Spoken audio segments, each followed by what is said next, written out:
Cool. So welcome. I'm super excited about sharing tonight. It's a journey that I've been on for a long time in my life. Let me just pin myself so that you can all see me here. There we are. So I don't know if you do or don't know, but I did my first computer programming when I was 6 years old in 1983 on a Commodore 64. And when I was at UCT, I studied construction management, but I actually did my dissertation on how technology was going to change the construction industry.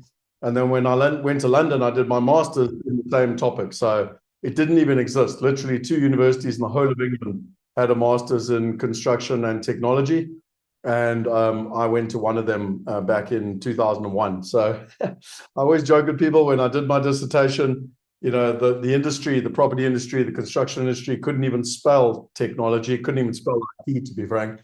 But yet that's where we were. And I spent my whole life trying to marry together technology and property and per se the construction industry. And what I wanted to share with you tonight, and I think it actually all started, Alan, from your conversation, where Alan actually said to me, you know, Scott, he'd just come from a talk with one of the investment banks and they were talking about the power of artificial intelligence. And I said, well, that's really interesting because I've been doing a talk since about 2015.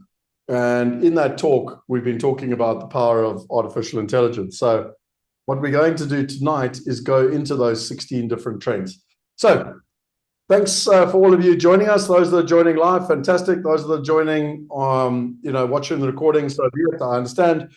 And what I want to do is I'm going to take you through the presentation, and then I'm going to answer any questions that anyone has. So I'd like this to be an interactive session, if you would like it to be, in terms of that process. But I'd like to kind of get through the rhythm and where we're at in terms of the process, and then I'll answer questions at the end. So this is exclusively for the wealth hackers and for the mastermind members.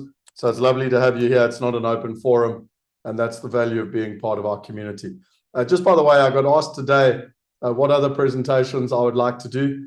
And there's quite a few that I would like to do that I'll just keep adding value in terms of the wealth hackers and the mastermind community. I was thinking about it, you know, over the last 20 years, there's various different presentations I've done that I'd like to not necessarily repurpose, but certainly re-engineer and update. And I actually had quite a lot of fun in preparing for this presentation. So let's rock and roll and strap yourselves in. So what we're going to be doing is the 16 macro trends which are intersecting to create a generational opportunity in this decade. I have been saying this for the best part of 10 years, and it is truly becoming a reality right now in terms of where we're at. Just notice my ring light's not on. So let me just get some air going here.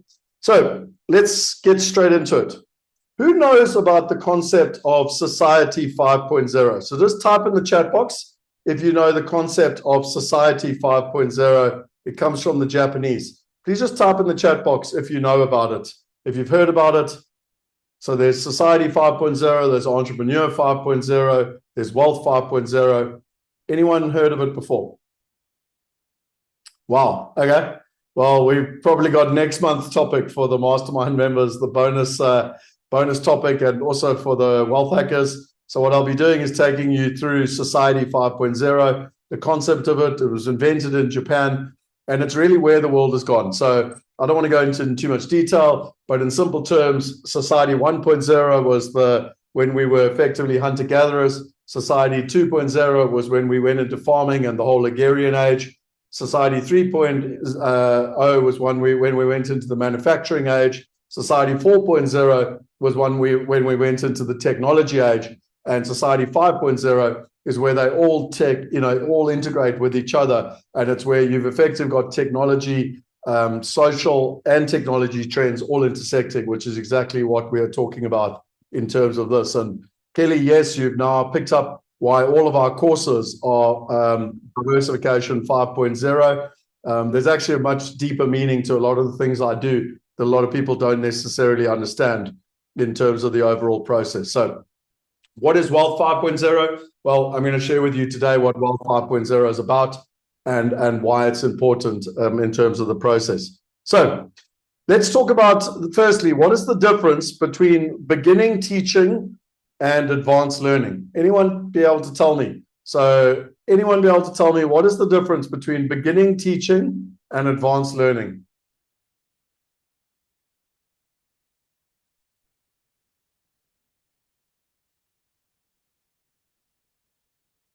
Anyone? Anyone? Anyone? Okay, so effectively, beginning teaching is when you sit and someone lectures you or you read a book and you don't actually take action. Advanced learning and how you evolve into advanced learning is by taking action. So a much better picture, and one that I really enjoy, is that we all go to university and we learn about the theory. Some people haven't been to university, so let's use school. So we all go to school and we learn all about the theory, and we're like, right, this is how the world works. And this is how, as an engineer, you do the work, or this is how, as a doctor, you do the work, or this is how, as the accountant, you do the work, or a business owner. And then in real life, life is a lot more messy. And so beginning teaching is when you get all the theory, and advanced learning is when you actually learn while doing, in terms of the overall process. So what I want to share with you today, tonight, wherever time zone you are, is what I call advanced learning, and the process that I've not only been on personally, but hopefully I can take you on it as well, so that you can see. There's a number of slides here. Some of them are old slides, some of them are new slides. I've specifically put them together on purpose so that we can talk about the different lessons I've learned through my life in terms of that process. Now, most of you know me well, so I'm not going to spend too much time on this. But if you want to know my why, it's back to my father when I was 13, and my dad going bankrupt and dying when he was 59, broke. The very first Commodore 64, I don't know if anyone remembers this, but I was programming on a little logo, literally programming a turtle around a screen when I was 6 years old. I loved Monopoly, and all I've wanted to do is marry together technology and Monopoly. And then came, living in Africa and realizing what the wealth gap was all about, and how actually, if we could democratize access to property, we started with property, but ultimately all quality assets, then we could really have a material impact on the wealth gap in terms of the overall process. So that's where we came from. I want to share a little video with you. Give me 2 seconds. So when I share these videos, it's easier if I actually share the video in the presentation. So this is a video that we made a couple of years ago. So some of the stats are slightly out, but what I wanted to share with you, because I love the way the video was put together in terms of why we built Wealth Migrate right in the beginning.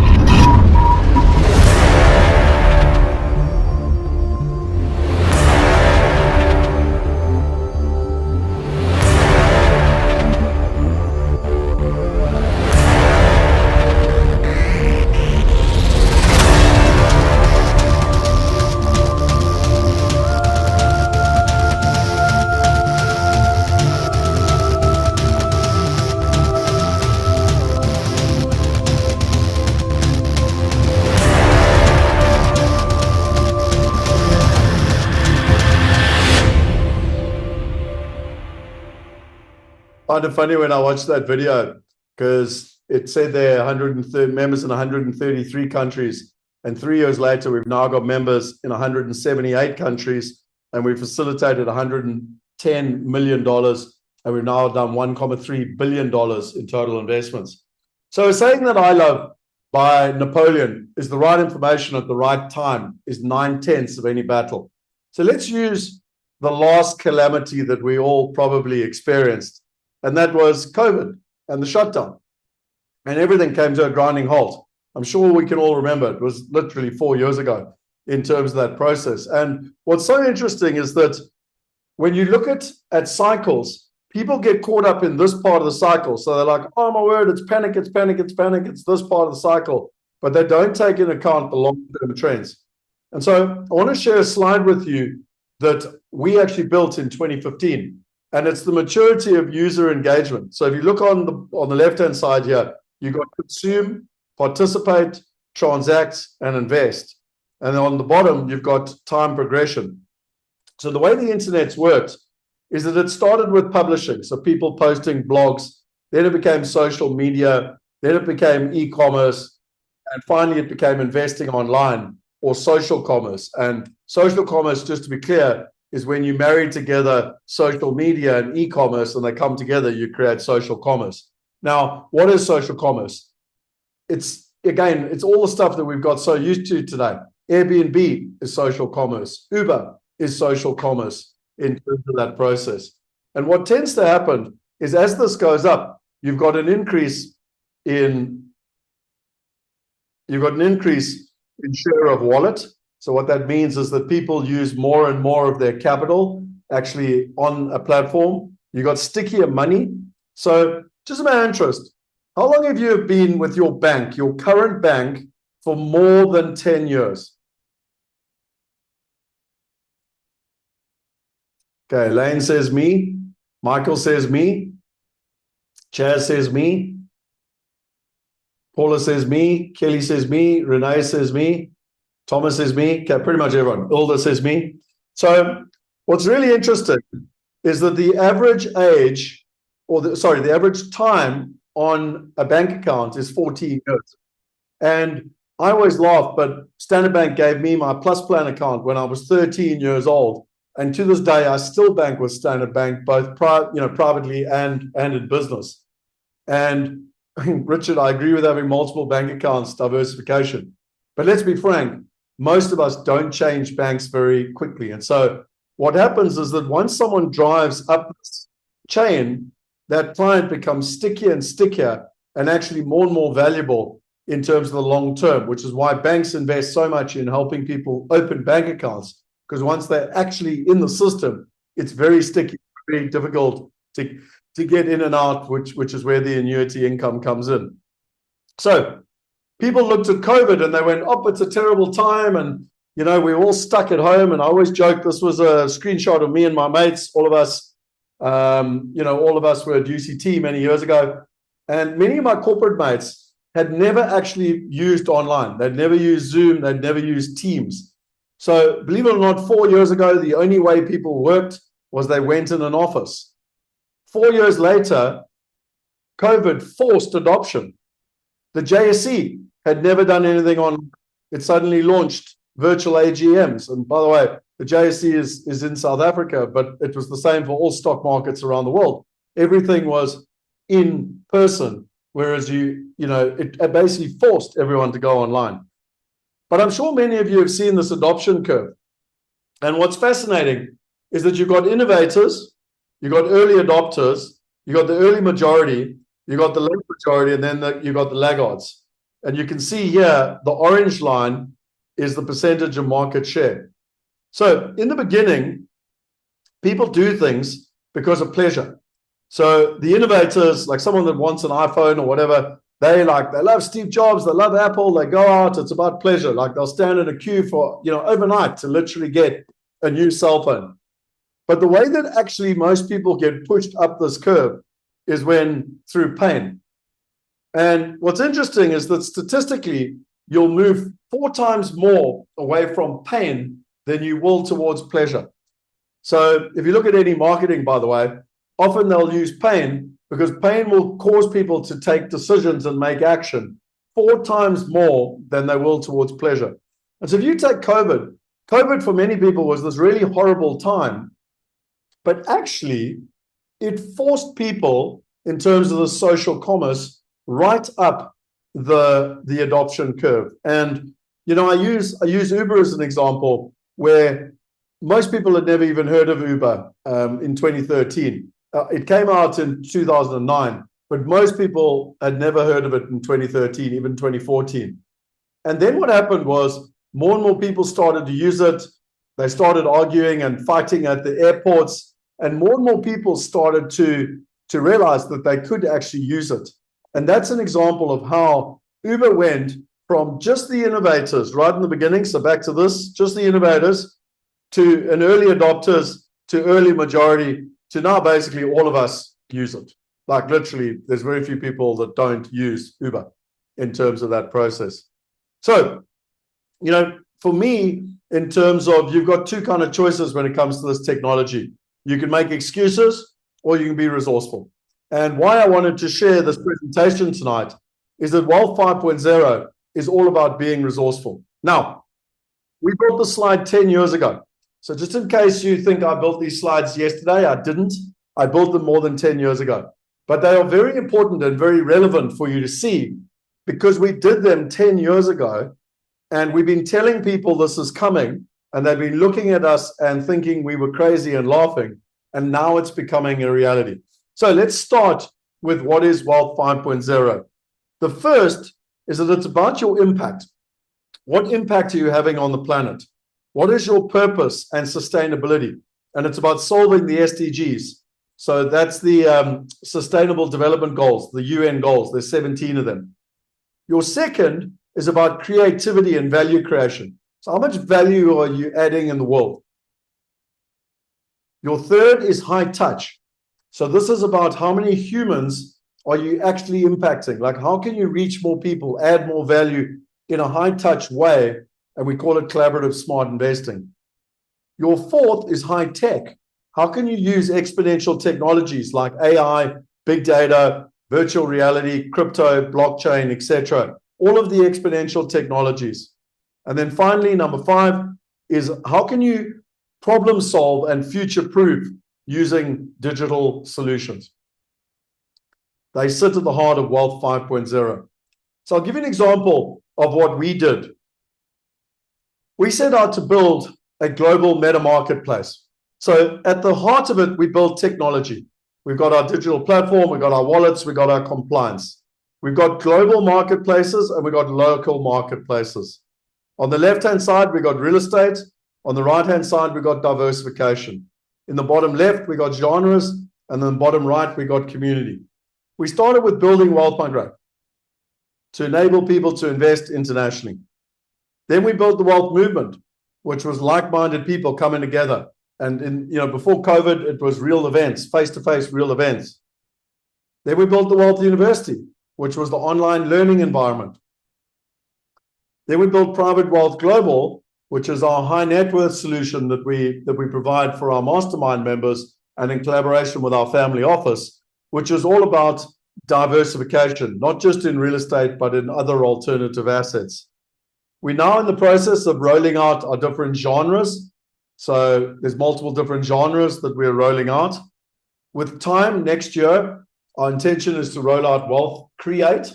So that's a localized solution where Jill or Joe Soap that's living in a local country can invest in a local property.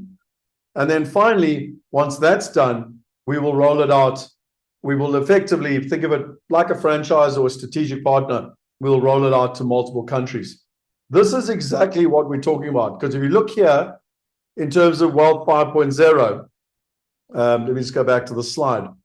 So from an impact perspective, we're solving the greatest challenge on the planet, the wealth gap.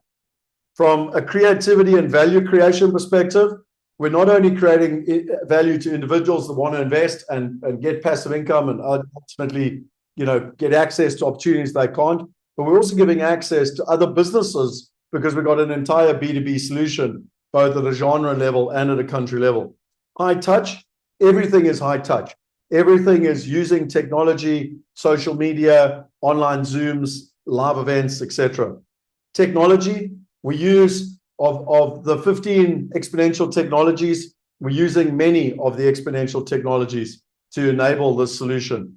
And finally, in terms of problem solving, one of the single biggest problem people have is, how do I diversify?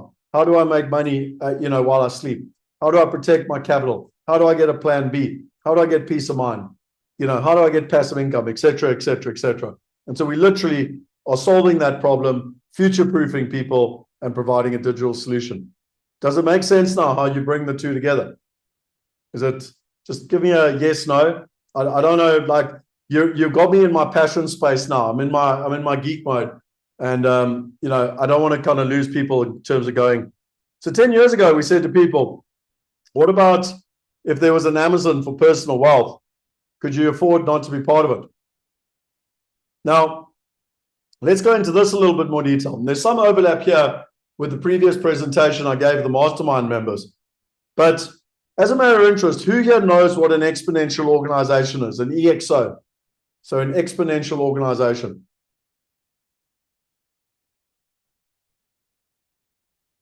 Yes, no, yes, no, yes, no, nope. Okay, so there's a fascinating book. Boom, boom, boom, boom.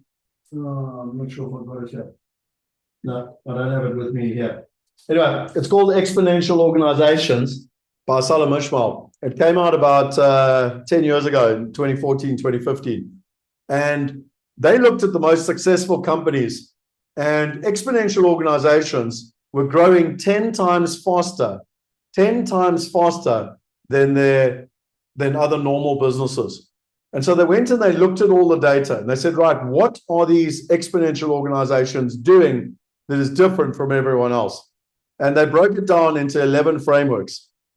The first and most important one, the non-negotiable, is that every single one of them has a massive transformative purpose. They are here to solve a major problem on this planet. Then, on the left-hand side, you've got the left brain, which is about order, control, and stability. And on the right-hand side, you've got the right brain, creativity, growth, and uncertainty. So let's look at the left-hand side first, which is all about ideas. We use interfaces. So what that means is that multiple platforms can interface with each other. They use dashboards so that you can see what's going on and ultimately see if you're getting results. They use experimentation. So in the big old corporate world, if you made mistakes, it was frowned upon. In Amazon, if you don't make mistakes quick enough, you get fired, just to use an example. Autonomy. Jeff Bezos talks about having teams of no more than 8 people. He literally says if a team can't be fed by pizza, then it's too big. So you need small teams that are driven, that have autonomy and accountability to get results. And then social, that's all about social engagement, both internally in the company and externally. Then on the right-hand side, you've got scale, staff on demand. You no longer have to have a workforce of thousands of people. You can outsource, you can bring in the best from around the world, but ultimately you can grow your company using the best in the world. C, community and crowd. Our company is all about community. The best companies now out there are all about community and ultimately driving community and enabling community to succeed. Algorithms. So this is about helping people make better decisions and, ultimately looking at patterns and providing people with the ability to make better, decisions for themselves. Leverage assets.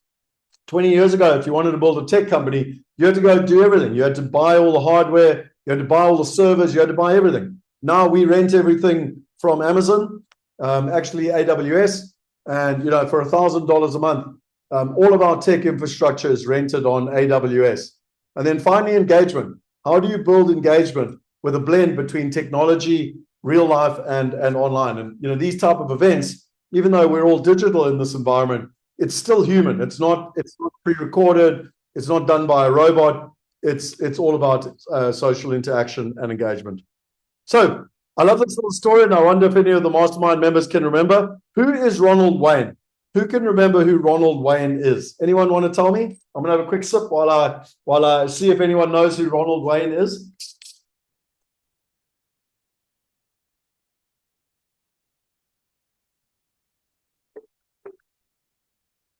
There we are. Cheers, well done. You can remember. So it's Apple's early investor. And really interesting, there were 3 shareholders in Apple: Steve Jobs, Wozniak, and Ronald Wayne. And in 1976, he decided that Apple wasn't for him, so he sold his 10% stake in Apple for $2,300. And this picture says he was worth $70 billion. I mean, this picture is nearly 10 years old, so I actually have no idea how much he'd be worth now. But it's a hell of a lot of money considering what's happened to Apple over the last 10 years. And I always use this little story because the right information at the right time is really, really important. And so let's look at some stats here. And I just want to compare. So you've got Delta, that's the oldest airline in the world and the biggest airline in the world. And you've got Uber, that is now our new form of transport. So, where's it gone? I thought I had it open. Okay, just give me 2 seconds. I had to restart my machine. So I've got some stats here that are really interesting.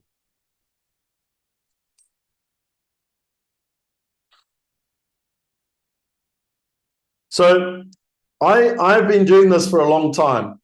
And I compare the stats and look at it. So if you look at Delta, so it started in 1924. It's the biggest airline in the world. It's the oldest operational airline in the world. It's in 370 cities and 64 countries. It's got 89,000 employees, and it's worth $28 billion. Now, that was in 2021. In 2024, as in today, it's in 320 destinations and 60 plus countries. So look there, it's actually in less cities and less countries than it was 3 years ago. Interesting. Its workforce is over 100,000. So it's in less places, but more people. And its company valuation is 28.78, which is interesting because it's showing a similar valuation kind of three years later. Now let's compare that to Uber. Uber started in 2009. It's in 85 countries and 858 cities worldwide. It's got 22,800 employees, and it's worth $86 billion. Remember, this was 2021. Nowadays, it's in 85 countries and 10,000 cities. Look at that growth. 858 cities to 10,000 cities, and that's in 3 years. It employs 32,000 people full-time, so it's basically grown its workforce by 1/3, and it has an additional 5.4 million independent drivers and couriers. Its valuation is 86, so similar from a valuation perspective, and its recent financials had gross bookings reaching 137 billion in 2023, with revenue coming from mobility delivery. So can we see that Delta is decreasing in the amount that they're doing, and yet their costs are increasing, and Uber is exponentially growing their reach. Their value hasn't shown it yet in the last 3 years, but you can see that they are exponentially growing in terms of their delivery and their reach. What about Marriott? In 1927, it started in 1927, so the oldest hotel group in the world. Again, this is 2021. So it had 121 employees, 121,000 employees, 7,000 properties in 131 countries, 1.4 million rooms, and it was worth 50 billion. It's also interesting, it's the first company to allow people to book online in 1995. So comparing it to now, it's got 8,800 hotels, so it's grown from 2021. It's in 139 countries, so it's also grown. It's got 1.59 million rooms compared to 1.4. Its revenue was 22 billion. It didn't give us the valuation there. We could probably do a quick search. Let's just do valuation of Marriott.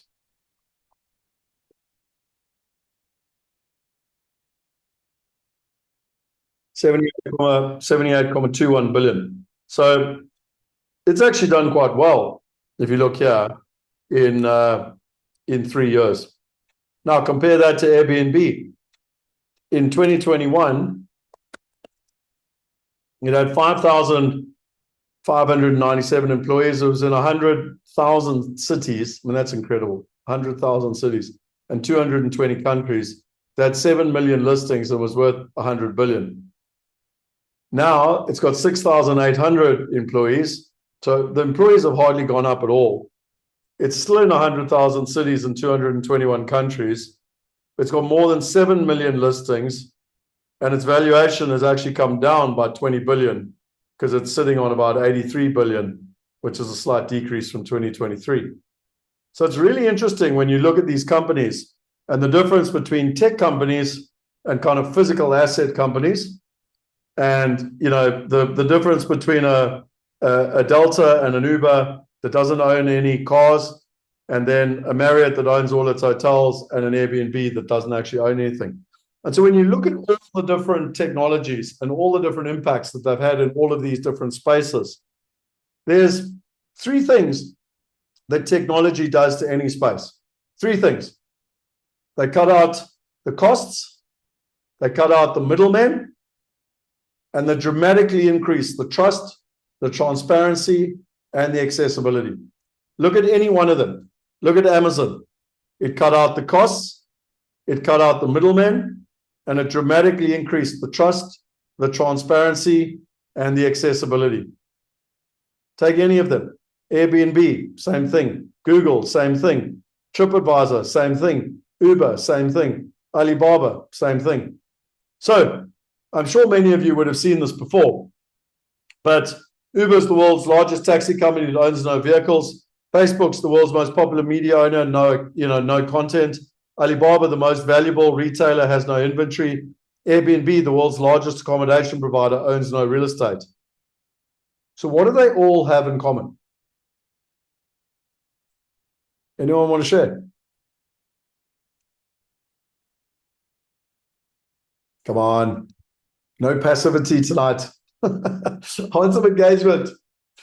They're all connections, platforms, solve a problem. They're all connectors. They're all online, technology, tech. Yep. There's a lot of truth in what matchmakers, tech. There's a lot of value in what you're writing. But in simple terms, they're all data companies. They're all driven by data.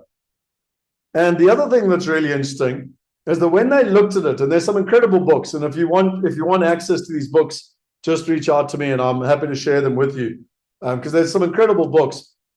There's an amazing book which was written about the whole story of Airbnb and Uber and Etsy.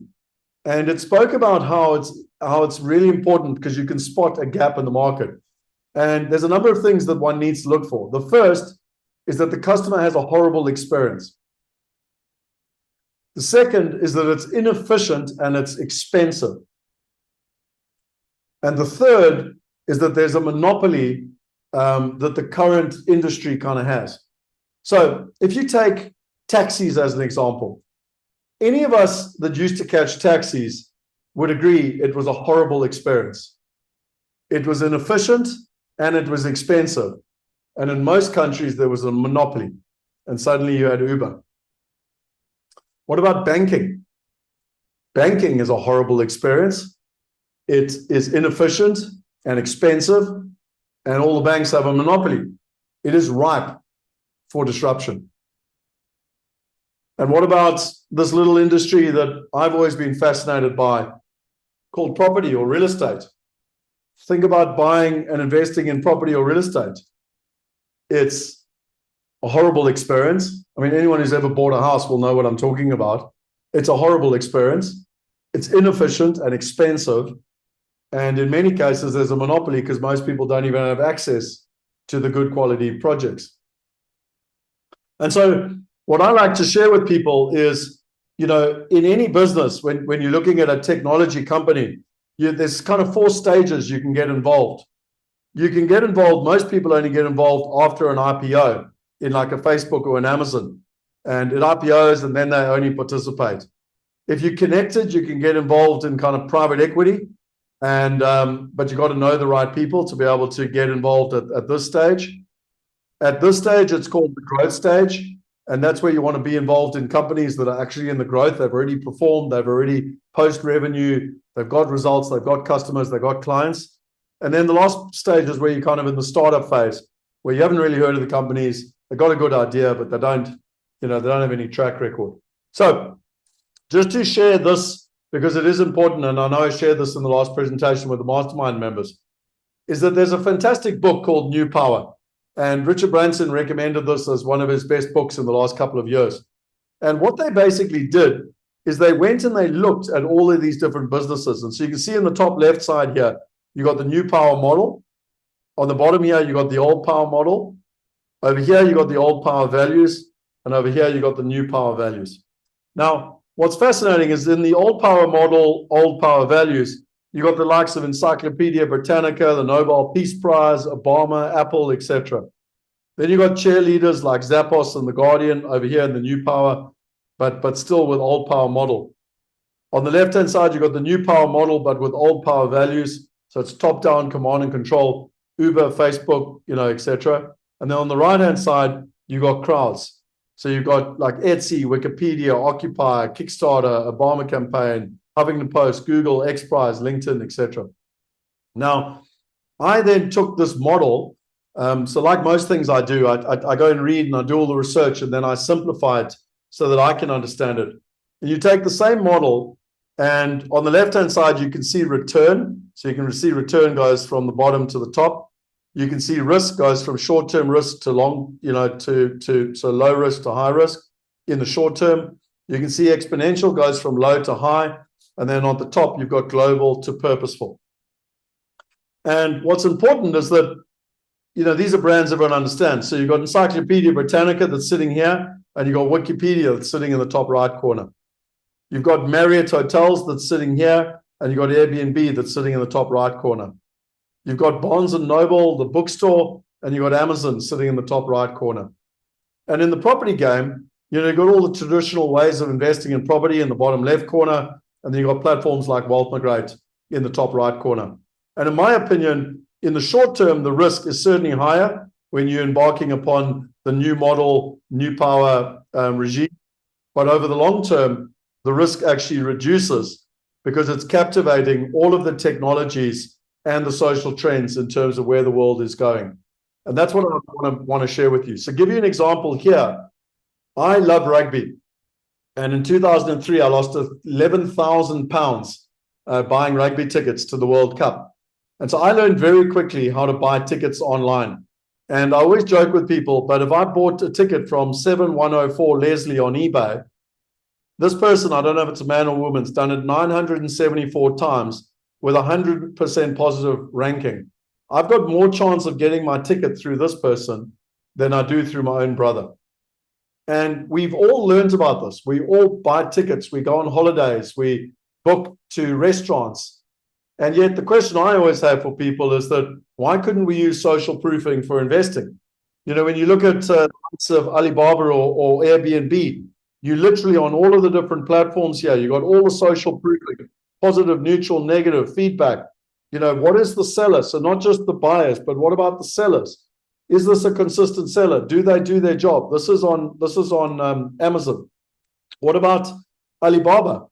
They've got reputation management systems. So in Alibaba, they've got, I don't even know how many companies, hundreds of thousands of companies.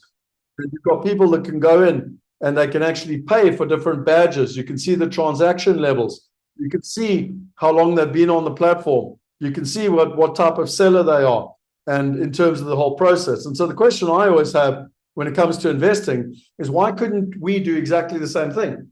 Why couldn't you have different levels of partners, number of years in business, projects to date, niche focus, amount of money they were investing in a project, risks they're assuming in a project, responsiveness to communication, timing of dividends, accuracy of returns promised to received. So how many of you would hate it when you get told you're going to get an 8% return and then you get a 7% return?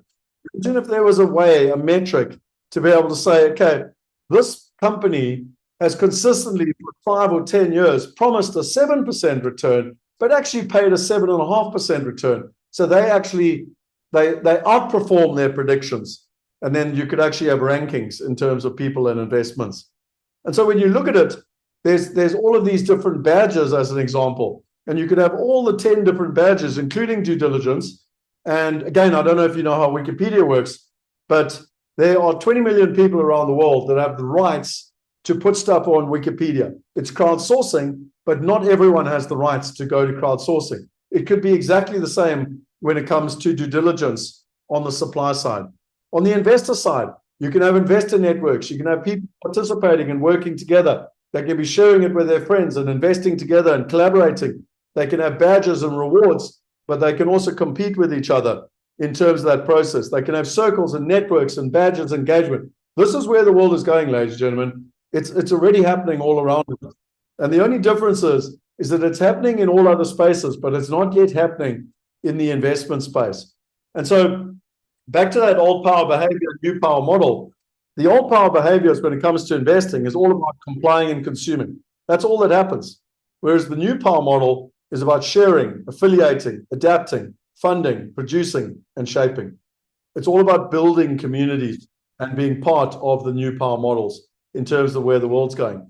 Now, Peter Diamandis, that's one of the people behind Singularity University, and I had the privilege of studying at Singularity University in 2015 on the campus. He literally says that you need to point your muscle at the world's biggest problems. The world's biggest problems are the world's biggest opportunities. And what we got taught at that university was, how can you positively impact 1 billion people in the next decade? So the question was, how can you do it? What are the biggest problems on the planet, and how can you impact 1 billion people? And as I say to you, I literally did this in 2015. Now, what I find fascinating is in 2014, when I literally wrote this book, I wrote it in 2013. It came out in 2013, actually. We did the maths, we did all the research, and there were 1 billion people on the planet that had access to property, 1 billion people. And we said, why should we not be able to double that using technology? So I found it fascinating 2 years later, when we were sitting at Singularity University and everyone was talking, how can we empower 1 billion people? We'd already done it. We'd already set a target of why could we not be able to empower 1 billion people. Now, I've got so much stuff that I could share to you on exponential technologies and how to actually do it in terms of the whole process. But just a couple of things that I think are important here. It's all about asking better questions. It's all about the impact that you're going to have. It's about convergence. So I'm going to talk a lot today about convergence, because it's not one technology, it's multiple technologies converging all at the same time that creates the opportunity. And the last one is that it's the slow growth that actually, and the exponential growth that then leads. It looks like it's slow in the beginning, the little tortoise, but actually it leads to the disruption. So the framework that they talk about is the 6 Ds. You got digitization, you got deception, you got disruption, then dematerialization, demonetization, and democratization. So digitization is when any industry is digitized. So if you take taxis, just to use taxis as an example. So Uber was created, which digitized the taxi industry. No one cared about them. A couple of hundred people in San Francisco were running around, catching taxis using technology. It was deceptive. No one really paid attention to it. But it grew and it grew and it grew and it grew quickly. And then it became disruptive. And that's when the Taxi Owner Association started fighting back. And the stupidest thing they ever did was most of us became aware of Uber either through our friends or by watching it on TV, because there were all the riots happening at airports. And the disruption really became material because everyone started to use it. And in simple terms, what then happened was that getting a private driver was dematerialized, demonetized, and democratized. So before Uber came along, most of us, I certainly didn't, have a private driver. I doubt many of you had your own private driver. But once it had gone through this phase, every single one of us had access to it. Another great example is the cell phone. Before the iPhone came out, you had to go out and you had to buy a camera. You had to buy a voice recorder. You had to buy a GPS. You had to buy a torch. You had to buy an alarm phone. You had to buy a telephone, et cetera, et cetera, et cetera, et cetera, et cetera. Now you've got a smartphone. Every single one of those things comes free in your smartphone, which means they've all been dematerialized, demonetized, and democratized in terms of that process. So this is an extremely important curve to understand. The next thing I want to share with you, which is important, is who here has heard of Ray Kurzweil? So just type in there yes or no. So perfect. I can see there Richard says yes. Okay, Candy says no. Safina says yes. So Maureen says no. Richard says yes. So really interesting. Ray Kurzweil has, and I probably should go and research it. Actually, I can't remember the exact stat, but it's somewhere like 85% of the time he has got it right in terms of predicting the future and the year, not just the technology, but the year that technology was going to disrupt the world. And I personally had the privilege of learning from him and being trained at Singularity University. Yes. Yes, it does. Sorry, my son is just asking me if the shower still works. So what I learned from Ray Kurzweil is the way that he predicts the future is by looking for major technologies and major trends and figuring out when they're going to intersect, because it's at that moment that massive disruption takes place. And I got taught the example of Siri. So Siri, the voice note, hey Siri, on my cell phone. And Siri was built and sold in under 3 years for hundreds of millions of dollars. And people are like, how did you build a company so quickly and sell it to Apple for so much money so quickly? And the founder said, well, we looked at the trends, and there were three trends that were growing exponentially. One was smartphones. Two was voice recognition. And three was artificial intelligence, to be able to combine the three together. And so they literally built a solution that took into account smartphones, voice recognition, and AI, and they sold it to Apple. It's called Siri, and they made hundreds of millions of dollars. So a lot of people know this as the Netscape moment. You know, the internet had been around for a long time. In fact, it's been around since the 70s, if you know, some would argue even the 50s and the 40s. But the moment that it really took off, the moment that it received mass adoption, was in 1995 when Netscape came out. Because what Netscape did, before Netscape, no one had access to the internet unless you were a programmer. So unless you were a real kind of geeky tech nerd, you had no way to be able to get access to the internet. And then Netscape came out, and it made it easy for the general public to get access to it. And Richard says, I'm an ex-Netscape user. So you're clearly an early adopter, Richard. But they call it the Netscape moment, because the moment the Netscape come out, and most of us remember 1995, is where the internet took off. Now, when we look at, and there, Richard, just to remind you of what Netscape looks like, or what it looked like in those days. So, you know, let's look at internet usage now. Okay, individuals using the internet, 5.35 billion. Individuals using the internet as a percentage of total population, 66.2%, and it's grown year on year by 0.9%. Year on year change in number of individuals using the internet, grown by 1.8%. Percentage of total female population, 63%. Percentage of total male population, 68%. How many hours do people spend on the internet? This is fascinating. 6 hours and 40 minutes. It's increased by year on year. Percentage of users accessing the internet via mobile phones, 96%. Percentage of users accessing via internet via laptops and desktops, 61%. So that's year on year up, and that's year on year down. Percentage of total urban population that use the internet, 78%, so year on year up. And percentage of rural population that use the internet, 48%, also year on year up. These get really, really important in terms of what is actually happening. So what does that mean in terms of creating value? Well, there was a little guy called Jeff Bezos, and he spotted these trends, and he was actually a banker. I don't know how many people know the story, but he was an investment banker living in New York. And he went to his wife and he said, I think this internet thing's a really big thing. And so they literally gambled, if you want to call it. They sold up, they moved across to Silicon Valley, and they started Amazon. And when you look at it, you know, in terms of the growth, there were a couple of things that they focused on. So the first was customers. The second was long-term. The third was it's never either or, but both. And both. Judy, I saw you were online. I know you and I have been debating this and where he got that from. So those were the principles that they did. And this is one of the things that I love about Jeff Bezos. He said, you must be willing to fail, point number one. Point number two, you have to be willing to think long-term.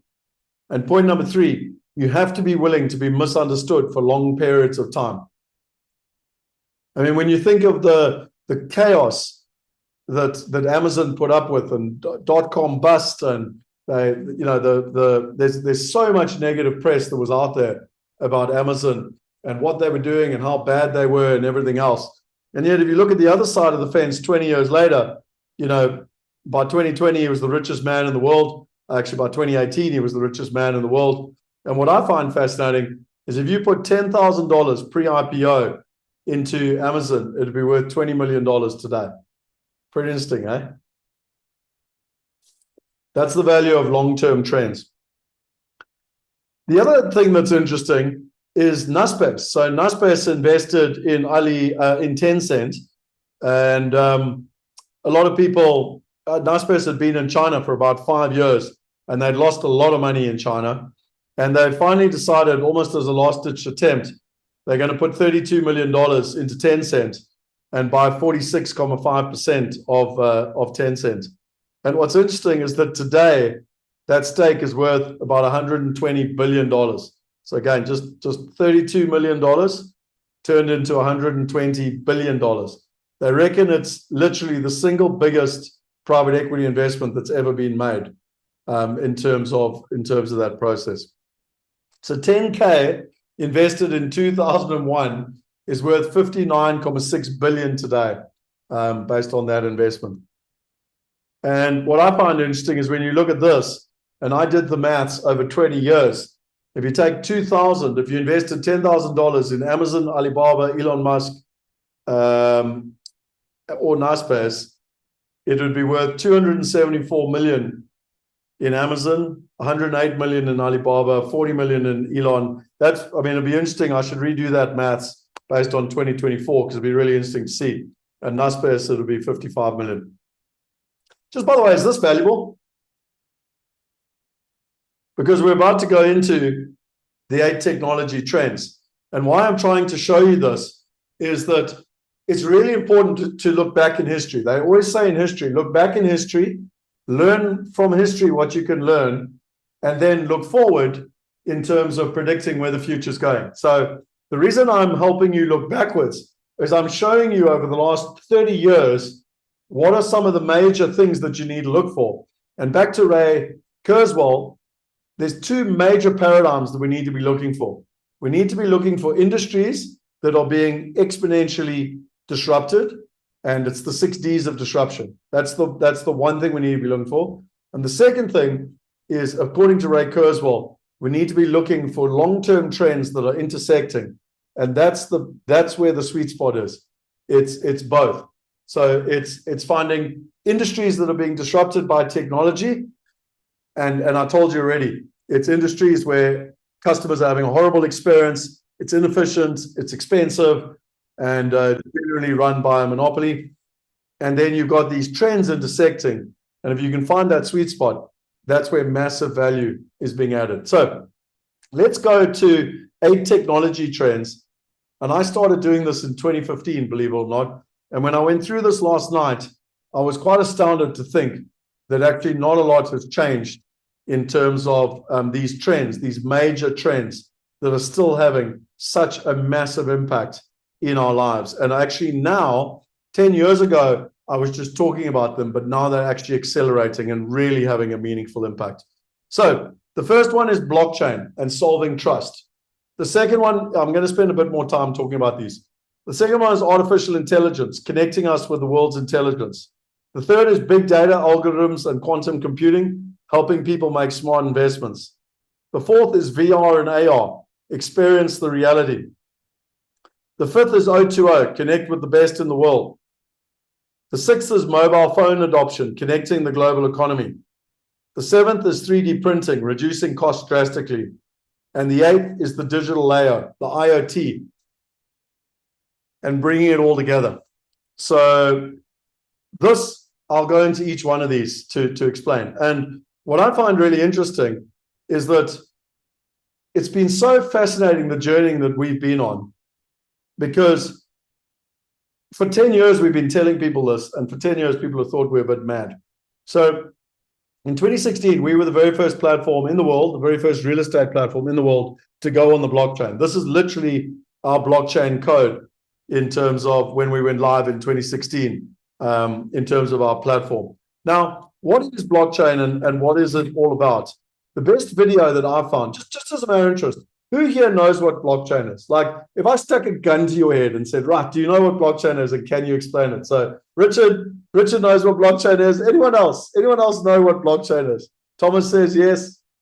Elaine says no idea. Owen says yes. Okay, I got a short little video for you because I think this is the best description of blockchain I've ever found. Simplistic so that we all understand it. And while you're watching this, just think to yourself, how much impact is blockchain going to have in all the things I just told you, those big industries that are inefficient, ineffective, with monopolies? This is the seller. This is the buyer. This is the middleman. Cutting out the middleman can be a great thing, unless you're the middleman. And there are a lot of middlemen or intermediaries out there.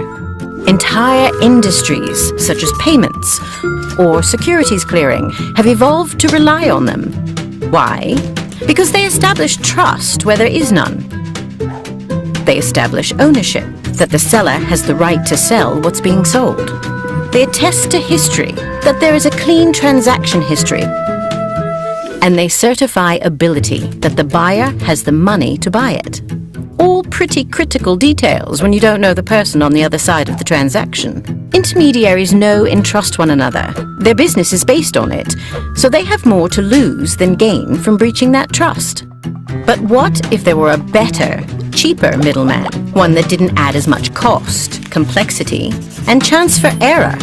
There might be. It's called blockchain, and it has the potential to disrupt the entire ecology of intermediaries.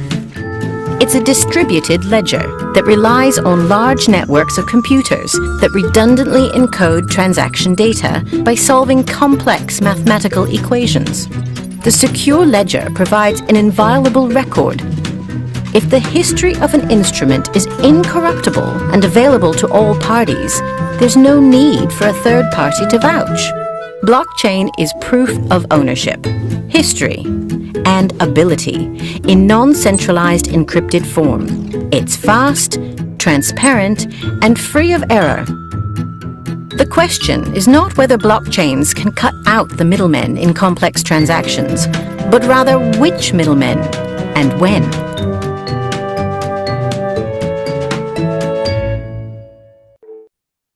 So as I said, it's the best video I've found to explain blockchain. What did you think of it? Did it explain it? Jay, private. I don't know where the video link is. I found it and downloaded it in terms of that process. So, but I mean, just think about the impact that this can have on other, on industries. So, again, this is an old article. Like this article came out, has it got a date on it here? It's certainly a couple of years old. And it said 9 industries that will soon be disrupted by blockchain. The first is the banking industry. And the second is the real estate industry. Like if you think about it logically, they are 2 of the most behemoth industries that have very bad customer service, are very inefficient, very expensive. In property, there's 16 different middlemen, and it's absolutely fascinating the impact that blockchain is going to have on these industries. And the next one is AI. Now, AI is probably the one that I found the most interesting because blockchain, so again, we were on blockchain in 2016. And interesting enough, blockchain, I thought if you'd said to me in 2016, Scott, by 2024, blockchain is still not going to be having a massive impact around the world. I'm sorry for the lovers, but it really hasn't had a massive impact. I mean, we literally launched our own cryptocurrency in 2017. So I really do know a lot about what I'm talking about. And its adoption has not been that high, and it's specifically because of the regulators and the deeds officers. It's incredibly difficult to actually do it, even though the lovers and the technology lovers and the early adopters, someone like myself, know this is going to happen. I never expected it to take this long for the regulators, and the deeds officers and everything to be able to change. But AI is different. When I consider what has happened in AI over the last 8 years, it's phenomenal. I mean, artificial intelligence will reach human levels around 2029.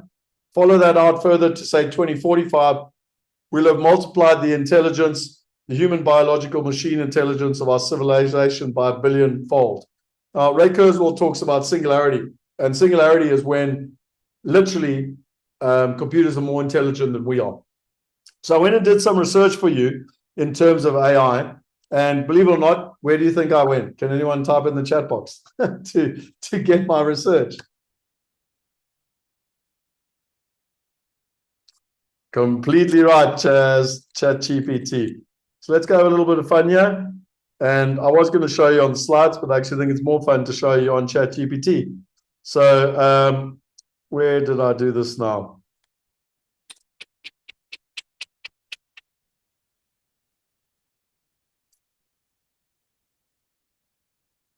So the way ChatGPT works is I've trained it. We've got a GPT and stuff, but I'm not going to go into all that. Give me some interesting stats about AI in 2024. So, economic impact and growth. AI is expected to contribute 15.7 trillion to the global economy by 2030, making it a significant driver for economic growth globally. The global AI market is projected to grow by 33% in 2024 alone. Over 25% of all US startup investments in 2023 were directed to AI companies, highlighting the dominance in the tech sector. What about adoption in organizations? 63% of organizations globally plan to adopt AI within the next 3 years, and 74% are actively testing AI applications. Generative AI, such as ChatGPT, has improved workplace efficiency, enabling tasks like customer service, document creation, and coding to be completed up to 126% faster. Workforce productivity. By 2035, AI is expected to replace 85 million jobs, but also create 97 million new ones, resulting in a net gain of 12 million jobs. AI is improving labor productivity and is expected to boost global productivity growth significantly over the next decade. Just personally in this space, at the end of 2022, or in 2022, and obviously before that, we had a, what do you call them? I want to say a script writer, they're not a copywriter. We had a copywriter in-house in our company that cost us about $2,000 a month. So, about 35,000 Rand a month. And that was her job. Her job was to take the copy and to write nice fancy emails and landing pages and whatever. And now you can literally do it in a matter of seconds. Like, it's unbelievable what you can create, and it's gone. Like there's no need for her in terms of the speed. Consumer and ethic, and by the way, it's 50 times better than she was doing to start off with. Consumer and ethical concerns. 76% of consumers are concerned about misinformation generated by AI, highlighting the need for ethical frameworks. Training AI models has notable environmental impact, with carbon footprints of large AI systems like ChatGPT equivalent to lifetime emission of 5 cars. So that's quite interesting. AI in everyday use. Around 77% of devices used today include some form of AI, yet many consumers are unaware of the extent of their interactions with AI. Jay, I use ChatGPT 4, so I do pay for ChatGPT. But I mean, we've used it for everything. We literally create all our courses. We do everything. I mean, everything we do now. Emails, everything we do. We create courses. We literally put everything through ChatGPT. And Alex has created our own ChatGPT. So what he did is he went and trained it to look at the way that we write stuff, look at the different materials, etc. So it literally writes in the way that I would write, as an example, in terms of that process. So anyway, this is the old way of doing it. If I wasn't doing a presentation on technology, I would have just shown you the slides, but now you see where it comes from. You literally go do it and boom, boom, boom, all the information is there. So the third one is big data. And this one's a fairly common sense thing. There's so much data that's out there. It's how do you actually mine all the data?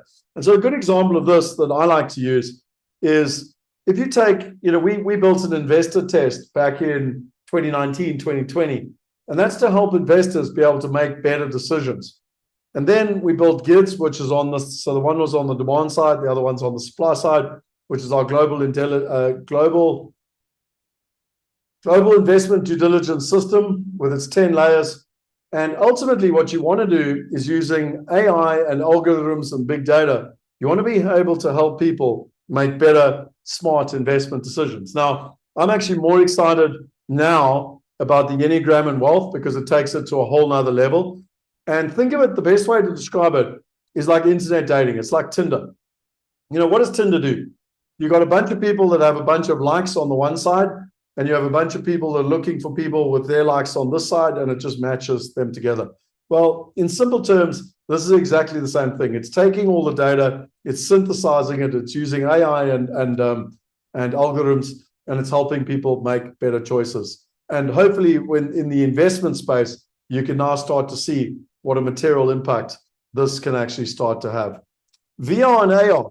So this one, VR is virtual reality where it's on your face, but AR is the one that's actually even more interesting for me, because AR is when you can actually hold up your phone and you can see real life and you can see images placed over it. And this is again a space that is growing dramatically. Oculus was bought after 2 years for $2 billion in terms of that process. It's funny, these pictures here were some of the first AR that actually came out. This is my son, so he's probably, I don't know, 5 or 6 at the time. And you could actually put they weren't great in those days, but you could put a lion, you could put a tiger, you could have a crocodile, or an alligator, whatever that is. But I was at a presentation in September, and what is now possible, it's phenomenal what is possible now in terms of, particularly with property and real estate and new developments where you can literally see everything. You can walk through a house. I mean, there's a guy called Mike Elliston. I'm not sure if I can do a quick search for him here quickly. So he's actually a friend of mine, and he's got a company where boom, boom, boom, boom.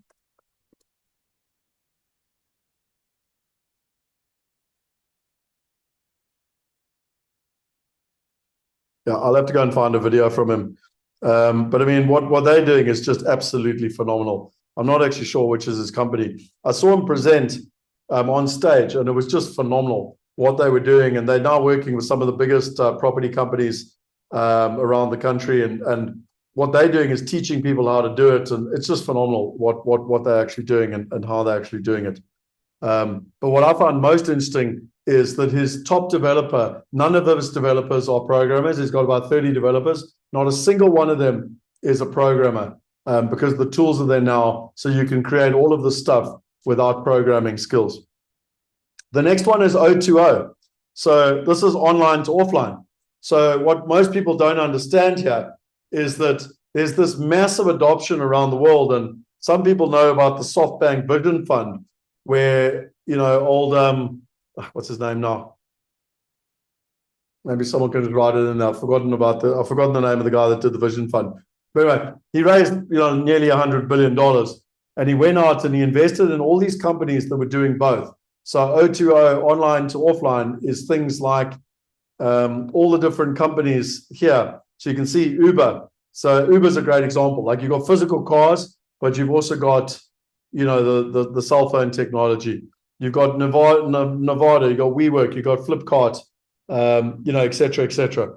And so where there's a massive opportunity is to be able to marry together the offline and the online. So think about real estate as an example. Like, if you're investing in a commercial industrial building in Phoenix, how awesome would it be to be able to fly over, with VR, to be able to see the building, to see all the surrounds in terms of where it's going. And it's all happening now. I mean, you can literally do it with Google Earth in terms of that. And really where it becomes exciting is 2 things.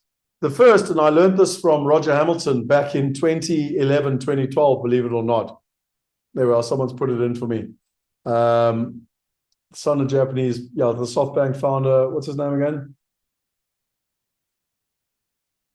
Where's his name gone? I don't see his name there. Yeah.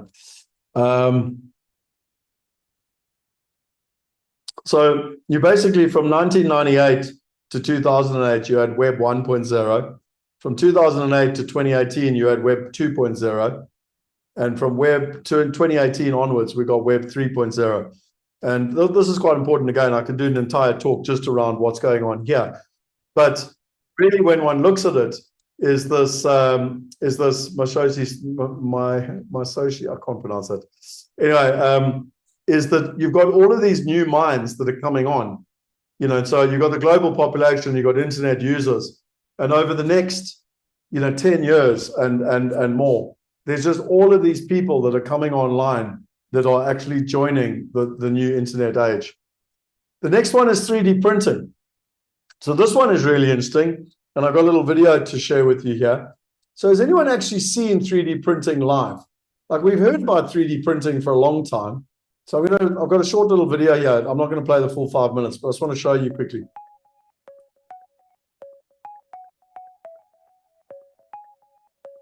My name is Ayman Hussein, and I am the Director of 3D Printing at Alquist. Here at Alquist, we focus on printing homes that are affordable in the community and for the people in the area. We range between 1,500 square feet and 1,300 for our single family. We use large-scale construction 3D printers to be able to create affordable housing in rural and unserved areas.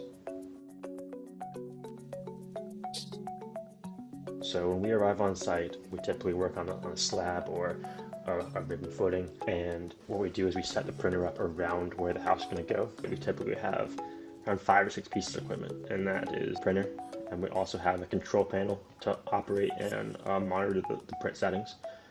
Then on the material side, we have a silo which holds the dry material, and directly below that we have a mixing system and a pumping. I'm going to stop sharing.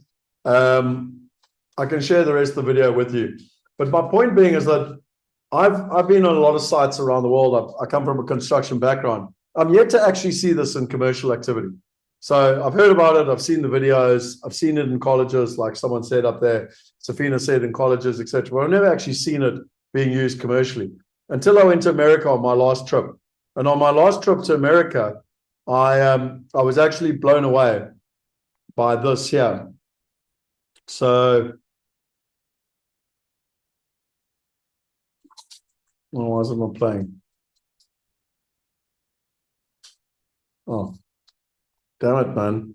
Okay, let me just open up something different here.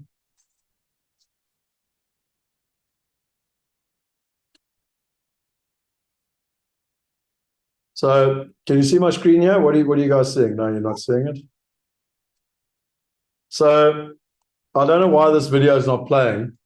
I'll try again. Let me just see if I click on this video here.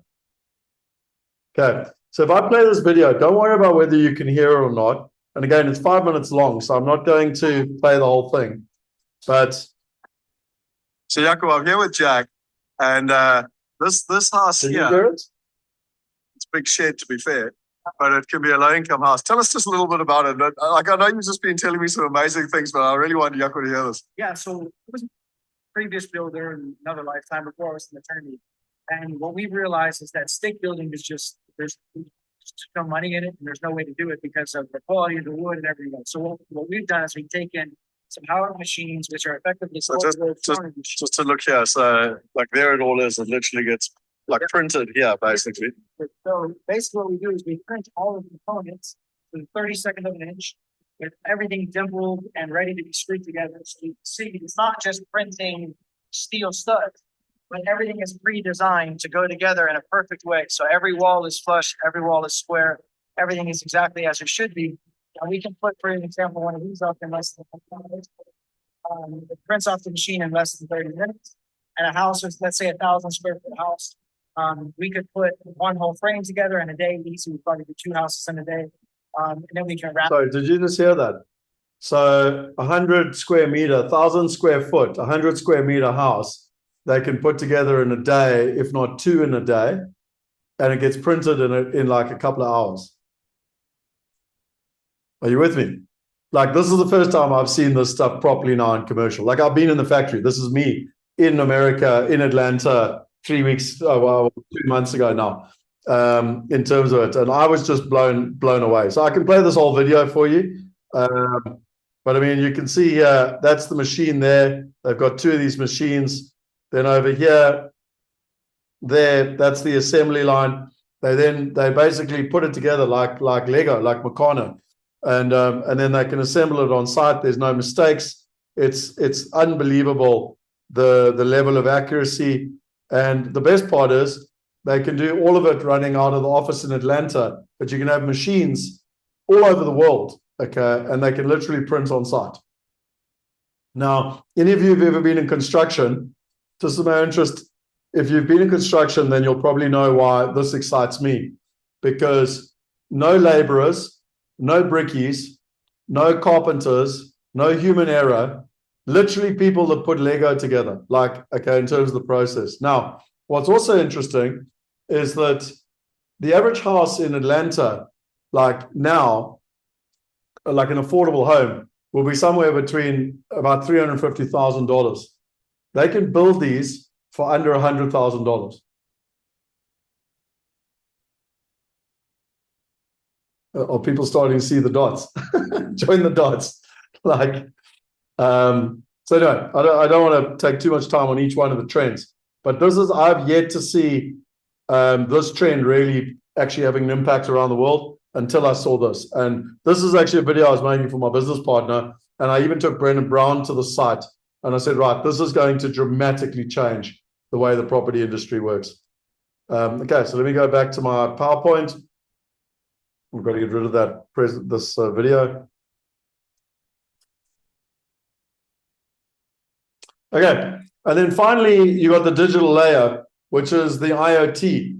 Now, again, I don't want to use acronyms and confuse people, but IoT stands for Internet of Things, and that's all the sensors. So the one that most of us understand is there's already sensors in our phone, there's sensors in our watch. I know I'm not wearing my watch, but there's sensors in our watch. Judy, I don't know if you're online, but I just drove in Judy's car when I was in Joburg 2-3 weeks ago. It's got sensors everywhere. It's flipping beeping at you for everything, telling you where you should go, what you should do, etc., etc. But I wanted to share with you another little video of the digital layer, because this actually blew my mind. So it was my first time in a car that was driven AI. It's the Tesla Cybertruck. This is Brendan. He's taking me for a drive. And that week, while I was there, the upgrade came out, the automatic upgrade came out, which basically meant that you don't have to drive anymore. You can literally sit there and your car will drive for you. And I literally drove with him. And the thing that blew me away, we were going down a normal road, and basically the traffic cones like came in. They had to come in because there was road work. So there's no ways the car could have known. And this is what the sensors is all about. And I mean, just look at this. It's unbelievable. John, I'm sitting here with Brendan, and we are currently not driving. The car is driving with AI. It's driving itself. I'm doing that. So this is my first time driving without a driver, other than when I've driven with the other driver. So let's see what happens. We survive there. So we're in rush hour traffic, so this should be interesting. Yeah. Oh well, I didn't even know this existed. So yeah, handles the corner. Something new. Wow, it's amazing. It's fucking cool. Points at you and gives you like little. So anyway, so this is real life, like bringing all this stuff back into, so like I've been talking about this for 10 years, and why I get excited is that like I'm now starting to experience it in real life. And this, the more this is happening, remember I haven't lost my train of thought. Remember I started with the 6 Ds of disruption. So in the beginning, there's deception. No one knows about it. It's just crazy Elon Musk. No one knows about it. Now it's becoming like mainstream. It's in people's cars. They're driving like without their hands. Like, and yes, it was. Whoever said, was it a bit stressful? It actually was, but I told you already, it was phenomenal. Like I just went through the traffic, and then we got to like roadworks, and it had to move over a lane. When you've got roadworks, you've got to move over a lane. It did that. It indicated. It managed to figure it out with the other drivers. It's unbelievable. Like, and that's what the digital layer is about. It's all the sensors. I don't even remember the prediction of how many billions of sensors they expect there to be in terms of that process. So those are the 8 technology trends. And what's interesting to me is that when I looked at them, none of those 8 deserve to be changed. And actually, some of them have been quite slow, like blockchain or 3D printing, or even that digital layer. But now they're really starting to accelerate, and you're starting to have a profound impact in terms of all of those different parts. Judy, I can see you've given me a YouTube link. Is that something we should be watching?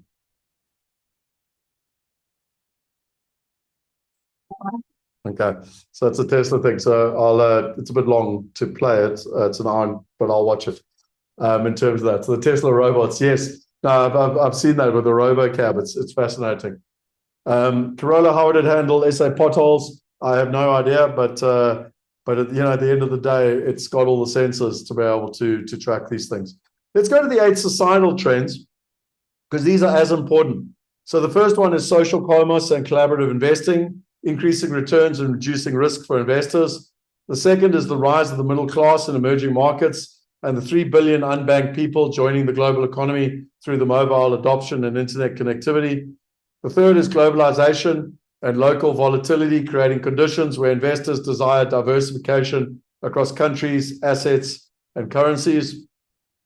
The fourth is blockchain and cryptocurrencies, increasing trust and massively reducing friction costs.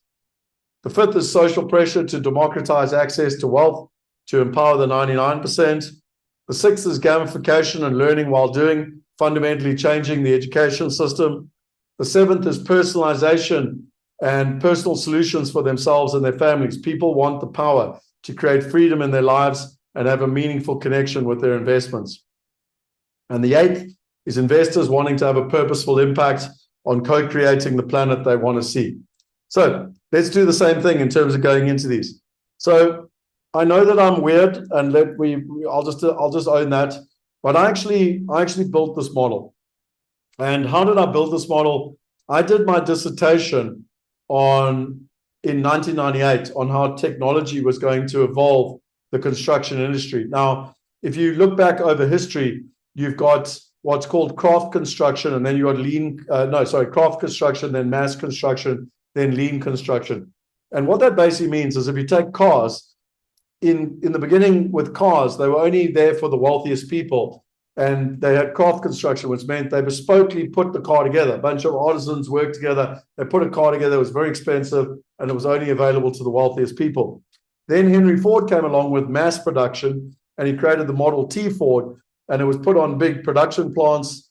The affordability was dramatically increased. It democratized access to cars for the middle class, and it literally changed the landscape of America and then the world in terms of transportation. And then came lean production, which is where Toyota came in and the Japanese, and they said, hey, you Americans don't know anything about quality control. If there's a problem, let's go all the way back up the supply chain and figure out the problem. Let's fix it.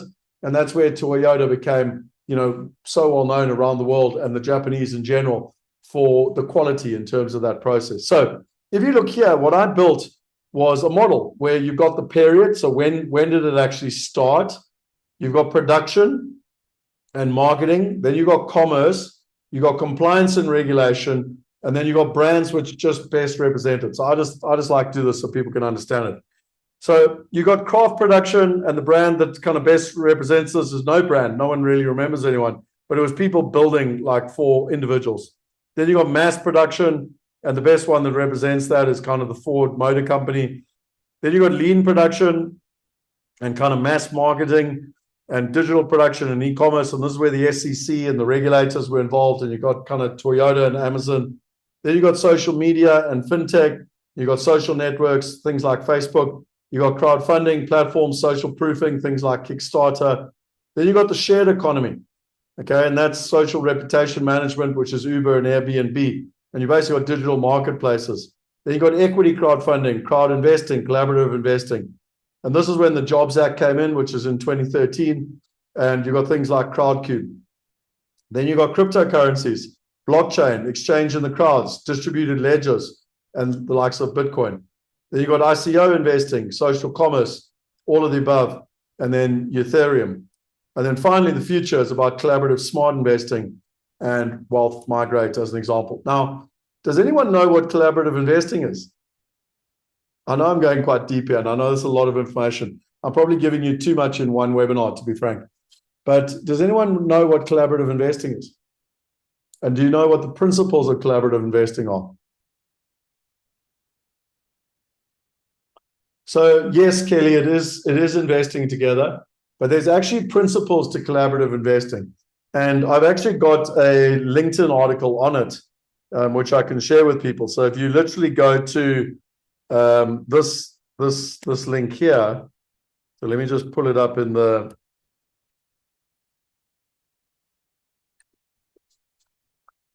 So it's basically go to LinkedIn, and if you just search for, does Wealth Migrate do crowdfunding, or is it more advanced than this? How does it 10x traditional crowdfunding? I basically went through and I explained all of the different terminologies between crowdfunding, platform, blockchain, ICOs. It's this evolution I've just spoken about, what platforms are, and then what collaborative smart investing are. Now, what's really interesting is that there are 5 principles to collaborative smart investing in terms of where you're actually at, okay? And you can go and read all about it here.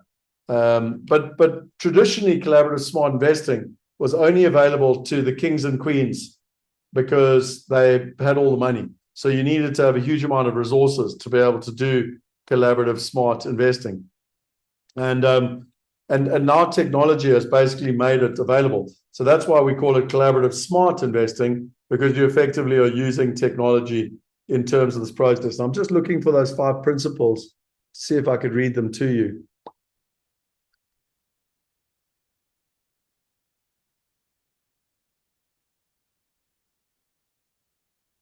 It might be the other article. I'll share these 2 articles for you in the mastermind and in the Wealth Hackers so that you can actually read through them in terms of the process. But anyway, this is all about the evolution of production and marketing, commerce, regulation, and where the world is actually going, and where collaborative smart investing comes from. So collaborative investing has been around for centuries, and it hasn't been available to to anyone other than the wealthiest. And with technology, it actually brings it all together in terms of that process. So it's all on my LinkedIn if you want to go and read it. And a good example of social commerce and collaborative investing is that, when the big financial houses are coming out and saying that DIY investing is fun but risky, you know that it's starting to have that disruptive space. Are you with me? So there's deception and then there's disruption. And now they're like, oh, hang on, this is a bit worrying. You must trust your financial advisor. Don't go and do silly things like do it on your own. Also looking at how people can come together and buy out, airplanes and things that are going into trouble. So I remind you of these 5 different principles. And this is really, really important because point number 3 is all about collaborative smart investing. Right, point number 2. One of the reasons I like to live in South Africa, one of the reasons I like the fact my son grows up in South Africa, is that we live in the chaos of the emerging world. And again, research that we did 10 years ago was that, you've got these different countries, South Africa, China, India, Malaysia, Africa, Indonesia. And if you look at the growth that is actually happening over a 10-year period, so there's 3 things that we want to look for. We want to look for a growth in population. We want to look for a growth in urban population, because urbanized, I've already shown you tonight, urbanized population use technology. And then you want to see the internet adoption. And so there's a 1.8 growth, and literally 1.2 billion people are joining the sector and have been joining the sector over the last 10 years. So the things we look for are large and young population growth, GDP growth, urbanization, online adoption, and fragmented supply. Those are the areas that we're looking for. And it provides a significant opportunity around the world for digital platforms, private markets, and ESG. The future of investing is already here. And it goes on to talk about why there's so much more adoption of technology in emerging markets than there actually is in the first world. And again, I'm sure most of you have heard of Kenya and M-Pesa, and how like 90% of the Kenyan economy is actually running on M-Pesa. And it's because of necessity. So like in America, it's really hard to implement something. And so, there's so many regulations. But in the emerging world, they just create solutions because of necessity. If you go to China, I don't know if you've ever been to China and used WeChat. It's phenomenal. They run their entire lives on WeChat. Imagine having Amazon and Facebook and Uber like all in one place, like all on one app. They call it a super app in terms of that process. So the rising middle class in emerging markets presents a significant opportunity. And if Judy's still online, it's an even bigger opportunity in the female space. There's a lady that we worked with in India that grew her business to 20 million women in the space of less than 2 years. The single biggest population of educated single women in the world is India in terms of that process. The third is globalization. So although Donald Trump is trying to stop this, more and more there's capitals flowing around the world as it becomes easier, as more and more people realize that they don't want all of their money tied up in one country or one currency. And what was only available to the really wealthy is now becoming more and more of the domain of the middle class. And I see that just increasing and accelerating. I've been talking about this for 10 years. Technology has really provided a bridge of safety for someone in South Africa or China or India to invest into London. So most of the capital flows have been going from the emerging world into the first world. But I do see a future, and it's already starting to happen, where people in the first world are going, hang on, things aren't so lacquer in the first world anymore, and our returns actually aren't so good anymore. So I tell you what, we need to invest in the emerging world, but it's hell of a risky and hell of a scary. Like, how the hell do I invest in India or in Africa or in China? But just in the same way that technology has created a bridge of safety in one direction, I see no reason why there can't be a bridge of safety in another direction, helping people in England invest into India in terms of that process. So, and this is just some articles, around globalization. I lived through the collapse. America is almost there. This is all Ray Dalio. Billionaire investor Ray Dalio warns the US is in a period of great risk and says the most important thing for investors can do is diversify. He talks all about this in his Changing World Order. Capital markets are not free. Billion investor Ray Dalio says Fed is boosting asset prices. Valuation metrics don't apply and the US dollar is at risk. Right, trend number 4, blockchain and cryptocurrencies. Now, there's a whole lot of, what's the word called? All the links I actually have at the end of this presentation that I'll share with you. But what's interesting is that look at the adoption of crypto. So you had that massive rise in 2017, and then it fell off in terms of it. And you can basically see here, like you can see the growth rate here, and you can see the investment, and how the investment went up, and then it went down, and then how it went up again, and then how they expect it to kind of be going down, but how the overall growth rate is happening. So this was a prediction done by Gartner in terms of blockchain values right through to 2030 in terms of this process. And then just some interesting platforms that I thought you might be interested in. Crypto-Nimbus, swapping digital assets for real estate into simple coins. Cross-border real estate investing powered by blockchain, a company called Slice. ISPX, the first stock exchange for real estate in the world. Administration to trading now open. UpREITs, does digitization democratize real estate assets? So there's a lot of examples that are out there. None of them have made a material impact yet on the industry. We're still very much in that deceptive phase in terms of that process. DigiShares, digital shares for the world.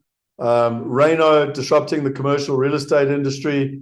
And then this one here, which I quite like, is that you invest and then you got your daily rent payments. So you actually get rental on a daily basis based on the fact, because blockchain has no friction costs. So Real IT allows you to collect your rent on a daily basis. Are you starting to see the impact that blockchain can have in the real estate space when it's used properly? Yes or no? I know you're getting a bit tired. I know there's a lot of information, but I would really wanted to kind of share these trends with you. Okay, number 5. Social pressure to democratize access to wealth. So you got 17 sustainable goals, which, by the way, were all crowdsourced by the UN. And number 1 is no poverty. So literally the single biggest problem on the planet is no poverty. And how do we actually democratize access to wealth? I think if you've ever heard me speak, I've spoken enough about that, so I'm not going to go on and on about it. The 6th one is gamification and learning while doing. My son is 12 years old. He still goes to school. He pretty much learns. He comes home. He's writing his exams at the moment. He regurgitates the information. He writes it in a little book, and he gets marked on it. It's not the way the world works anymore. It's all about gamification. And if you look at the benefits of gamification, you get instant feedback, better learning environment, prompting behavioral change, can be applied to most learning needs, an impact on the bottom line, and better learning experience. Now, I've been wanting to do this for a long time, but we are finally getting there. So if you take our gamification, we've even got gamification here in our university now, where people can unlock things by contributing and adding value. We've got leaderboards and everything else. So this is all about online engagement and leaderboards and adding value in terms of the process. And it's literally just the start. Remember what I showed you over an hour ago in terms of where we need to go, but it's just the start in the space of what needs to happen in this gamification space. Number 7, personalization. So 48% of consumers spend more when their experience is personalized. So it's very important to try and make things personalized. 90% of marketers believe personalization is the future, and 74% of consumers get frustrated when content has nothing to do with them. And again, this is something that most of us don't like, being put in a box. And so how could we actually personalize things and make it specific to you and your needs? So, you know, as an example, at our mastermind level, it's very personalized. It's literally one-to-one. And that's how it's always been. It's, you know, at a one-to-one level, that's always the way it's been. But how do you do that at scale? How do you actually create personalized solutions at scale? And that's where artificial intelligence and big data and algorithms and robo-advising and everything start to become significantly important in terms of providing those solutions. Right. Number 8, investors wanting to have a purposeful impact. So there's a great book here, The Power of Impact Investing. It's one of the best books I've read in the space. And then I love this because this was some research I found years ago. And there was $50 billion invested in 2009 in impact investing, 500 billion in 2014, and it hit $1 trillion in 2020. Anyone want to guess where we're at in 2024?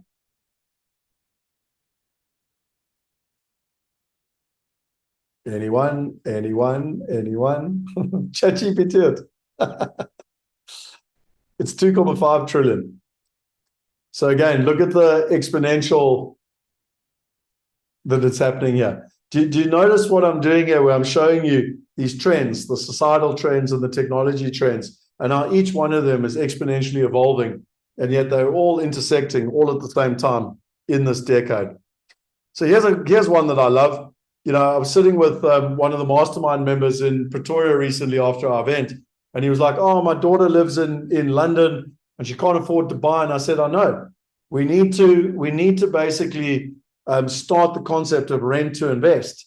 And I actually found this article a while ago of a company in America that actually wanted to do multifamily, but where the tenants could pay the rent, but a piece of the rent was going towards the investment, so they feel like a homeowner. Now, think about how clever this is, because one of the problems you got with the millennials and people below the millennials is they're like, "I don't want to own a house. I don't want to own an apartment. I don't want to be stuck." Well, you don't have to be stuck. But the point is you can be renting and investing at the same time so that you're getting the benefits of property ownership. Night boy, love you. Come give me a hug. We're talking about your future here. About that. No. So imagine if when we're doing multifamily or any residential complexes where it's rent to invest. Now, they won't think like renters anymore. They won't think to destroy the place because they actually own a piece of it. And so it really, truly is important in terms of this purposeful impact. And I need to fly to London. I was hoping to go over next week, but I'm now only going over at the end of January, because with the mastermind members know what I'm talking about with Gary Sachs. I'm wanting to do exactly this with Gary Sachs in terms of the process. And then lastly, the purposeful impact in terms of women. You know, there's so much growth that's happening in this space and new funds that are being created. Kathy Wood has one of the most successful venture capital companies where they focus on female founders, etc., and the focus in terms of this whole space. And then lastly, you know, this article, does digitization democratize real estate assets? And I'd like to think that those people that are part of this community can safely say yes, because you know, we've literally proved to people now that you can invest in America, in England, in Germany from $10. If you haven't seen me do it live, I'd be surprised. So put it in the chat box if you want me to see it do it live. But I do it all the time. Just a little bit of a bonus here. There's a couple of other trends that are really important now in terms of us as investors and as business owners. One is speed. You just don't have time to keep talking about things. You actually have to go out and do it. And even if you make mistakes, it's about speed. Then Entrepreneur 5.0 is about being fully digital, data-driven, high-tech, and a high-touch business. They have each pivoted rapidly to navigate the crisis. So we're talking about the COVID crisis and more recently the interest rate crisis, cutting what was not working and doubling down on what was working. So again, what we found with most businesses in the tech space is they've dramatically cut their costs. They've stopped trying to build completely through funding, and they've gone to revenue focus. They have high trust with their investors, team, and customers. Their trust account helped fill their bank account, which gave them the fuel to accelerate out of trouble. And then lastly, they are very resourceful in terms of that process. So believe it or not, this was an article that I wrote in, I think, 2015, and it talked about the $13 trillion opportunity, which is the the real estate industry, and how it was being disrupted. And on the left-hand side, you had the technology disruption, and on the right-hand side, you had the cultural disruption in terms of bringing it all together. And what's so interesting is that in 2014, we launched our ecosystem, and we said, we need to disrupt this entire market. We need four things. We need a university. We need an online learning university. We need Wealth Create that can literally help people invest from the beginning, like with literally either virtual money or with, up to, $1,000. We need Wealth Migrate. That's kind of the middle class and people that are investing from $1,000 to $100,000. And subsequently, we've even built Private Wealth Global, which is the private banking. And then finally, we need the wealth movement, which is where we bring it all together and allow people to be part of a like-minded community. And what happened to us was in 2013, I built the company with my co-founder, and we self-funded. We were building the whole company ourselves. And we actually had people coming to us and saying to us, hey, we really like what you're doing in the medical space, and we want to invest in medical buildings, but how do we actually invest in your company? And I literally said to people, no, you can't, it's not an option. And then I read this book called Behind the Cloud, which is all about Salesforce. And what was interesting, in 1999, a guy called Mark Benioff started Salesforce. And so he went to all the venture capitalists and he said, hey, invest in our company. And they were like, you're crazy, it's never going to work. No one's ever going to let CRM go into the cloud or out of their office. And so he went to his customers and he said, well, you believe in us. Why don't you all invest and not only be our customers, but also be our shareholders? And what's interesting is that, the growth of Salesforce has been amazing in terms of that process. But most importantly, they also live by the 3 Ps of, they've got profit, they've got partners, but they've also got purpose. And so they've got the principle of 1-1-1, which is, the profit is as important as the purpose. And that's when we created the wealth movement back in 2015. And we literally said to people, well, why don't we copy Salesforce? We don't have to go and figure out how to do this. Why don't we literally copy them in terms of that process? And we put together the collaborative wealth economy. And it's quite interesting because, again, this was built on exponential organizations. And I don't want to bore you tonight, and I'm happy to share this with you. If you'd like me to share it with you, just tell me, and I'll put it in the Wealth Hacker group and in the mastermind group. But this is literally something we created 10 years ago. Now, in nature, the strongest and most resilient structure in nature is the honeycomb. And so we literally built the honeycomb. We copied what Salim Ismail and them did. We just built it for the wealth space because they had it for the exponential organization space. And I copied the structure and rebuilt it for the wealth space. But if you look here on the left-hand side, because there's 6 major pillars, on the left-hand side, you've got business, and you can see all the green parts that are traditional kind of business principles. In orange, you got the partners. So you can see all the different partnerships and everything that needs to take place in terms of the partnership. In the dark orange, you got technology, and it's everything around the technology. Then on the right, you've got investors, and you've got online and offline, and the community and everything that's involved in that. Then you got the vision and the mission. So you can see this is your MTP, your massive transformative purpose, and everything from the university to the wealth movement, education, etc. And then finally, you got exponential, which is ideas and scale, leadership, innovation, etc.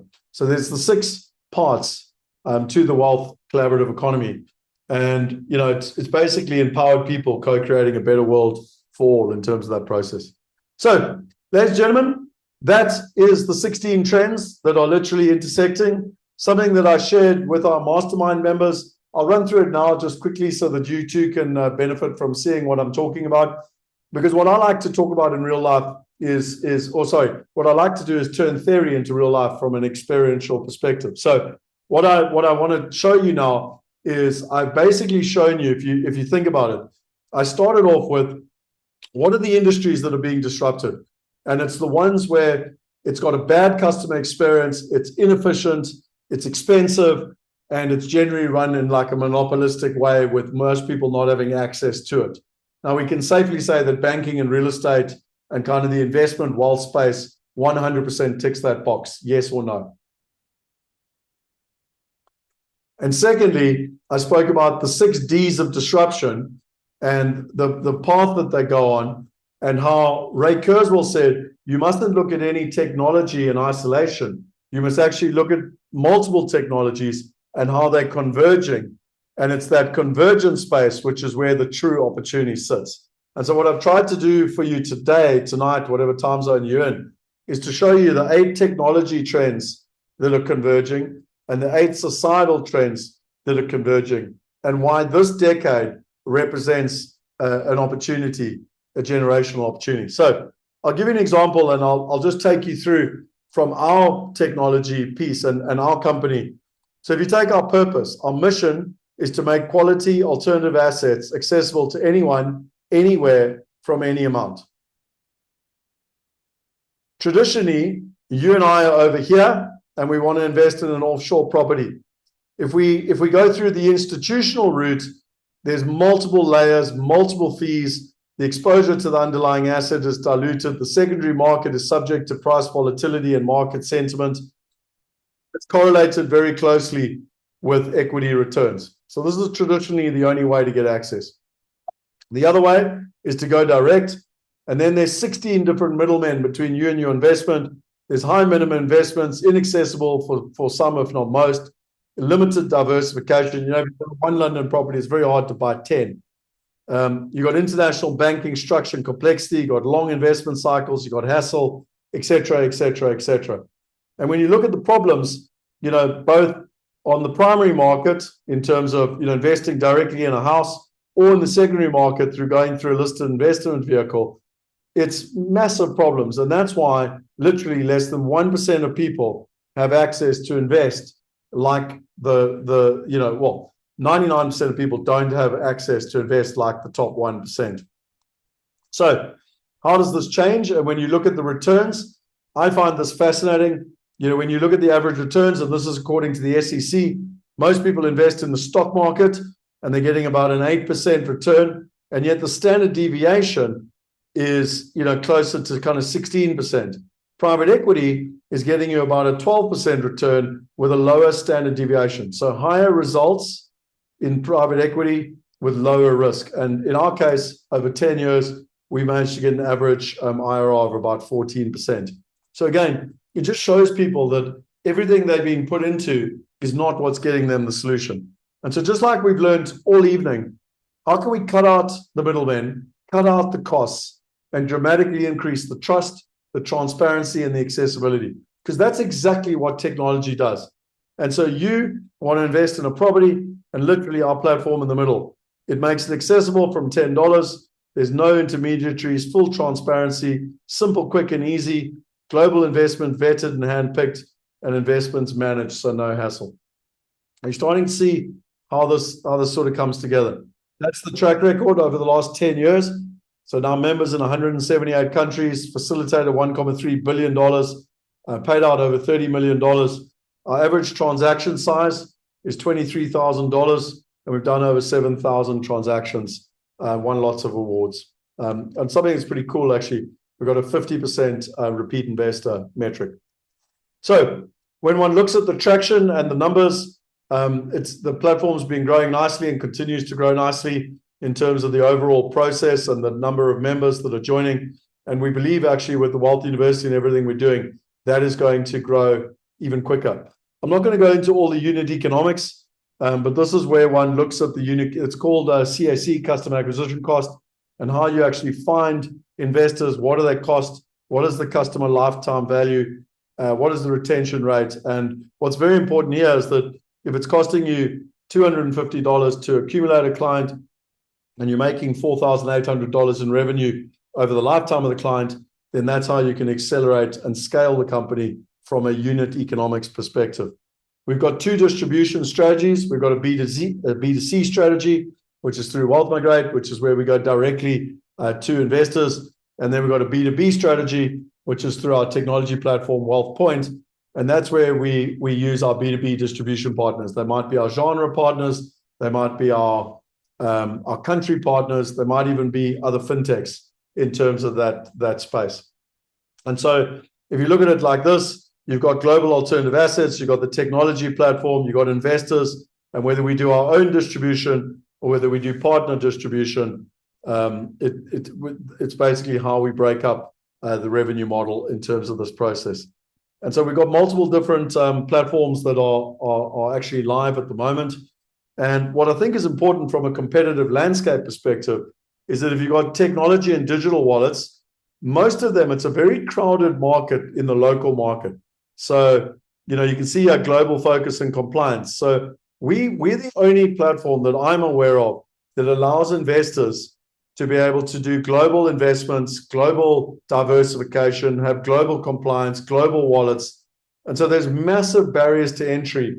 And this is really important because there's an abundance of, like, if you want to invest in South Africa, or if you want to invest in America, or if you want to invest in England as a local investor, there's lots of different platforms out there. There's a couple of hundred to be exact, but very few of them have focused on global. Whereas we started 10 years ago with global. Our logic was always, how do we provide the global solution? And that's, it's taken us 10 years to get to that spot.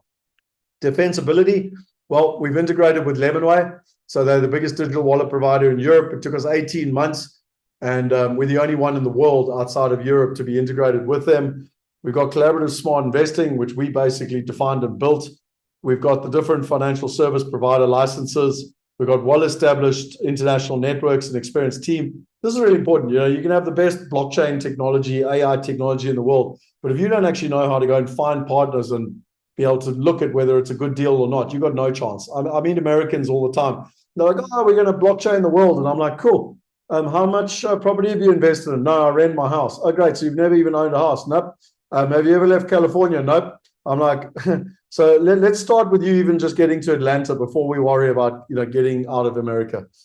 Focus on community engagement and education. I think this is one of the biggest things that differentiates us from others is the whole community engagement and Wealth University side. And then a sticky product. Again, why are we doing the passive income challenge? Because the more people that we can get to help get on the platform, to fund their wallets, to start investing and start getting results, the more those people will be sticky clients. And I'm sorry now, but I now speak to you with an investor hat on, that becomes really, really important. What's the market size? Well, this we could have some fun with, but the global alternative asset market is growing, massively. More than 50% of high net worths are now putting their money into alternative assets. And if you just took literally 5% of that, the market's worth 55 billion. They call it the total addressable market. It means, even at a 3% transaction fee, you've got a business that could be doing 1.65 billion in revenue. And I can go through all these numbers with you, but I think we can all safely say that the real estate space, the alternative asset space, the investment space is blue ocean. There's so much opportunity. It's massive. Where do we see the significant growth? It's actually coming out of the emerging markets. So it's Africa, China, Indonesia, India, because again, we understand these markets and we believe that we can help all of these markets invest in the first world. And with time, we can help the first world invest in the emerging world. But this is where we see significant opportunity.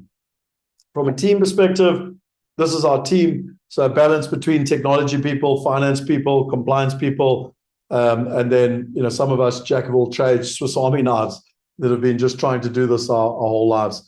Werner built and was part of building a transaction platform out of America that did $13 trillion a year. Yep, you heard me right, $13 trillion.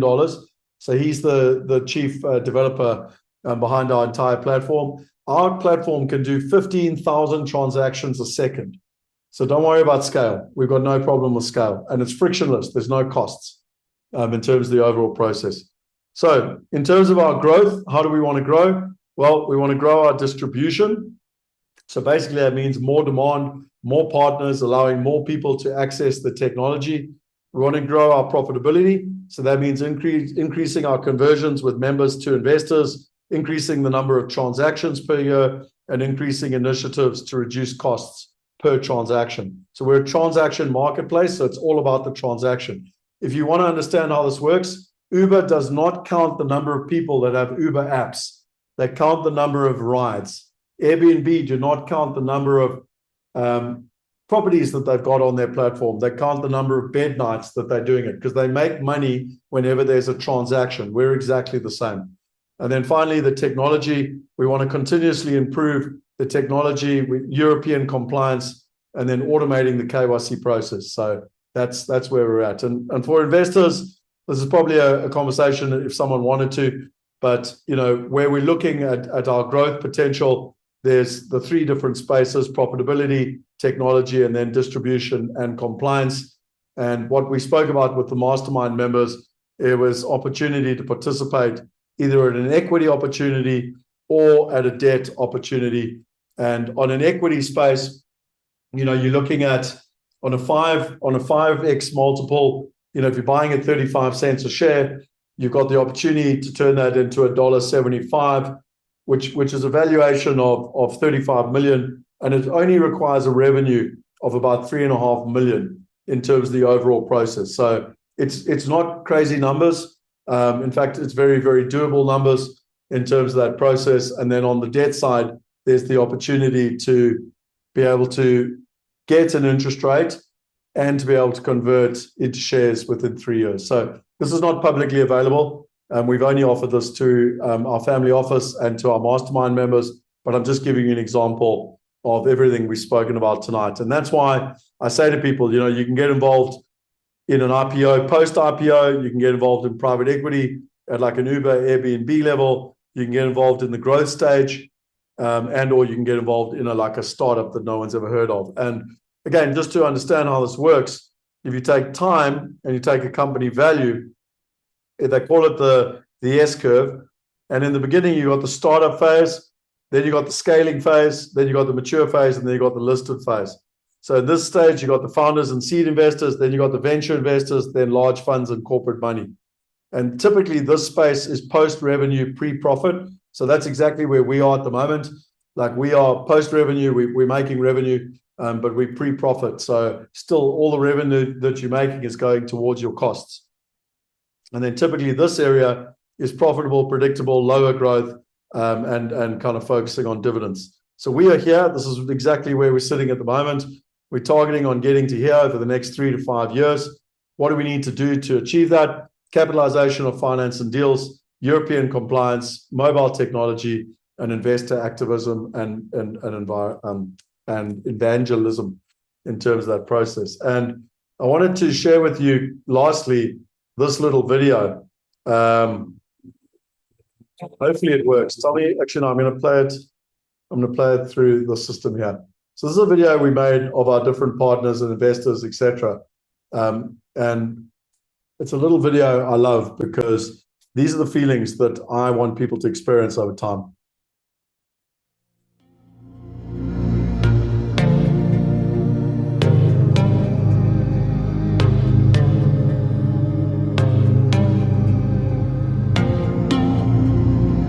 Inspired. Freedom. Abundance. Credibility. Enlightened. Impactful. Powerfully enabling. Unimaginable. Peace of mind. Phenomenal. Total honesty. Reliable. Genius. Engaged. Excited. Hopeful. Exponential. Empowered. Connected. Dream. Innovative. Global diversity. Opportunities. Freedom. Change. Excited. Blessed. Empowered. Incredible. Privileged. Revolutionary. Super. Disruptive.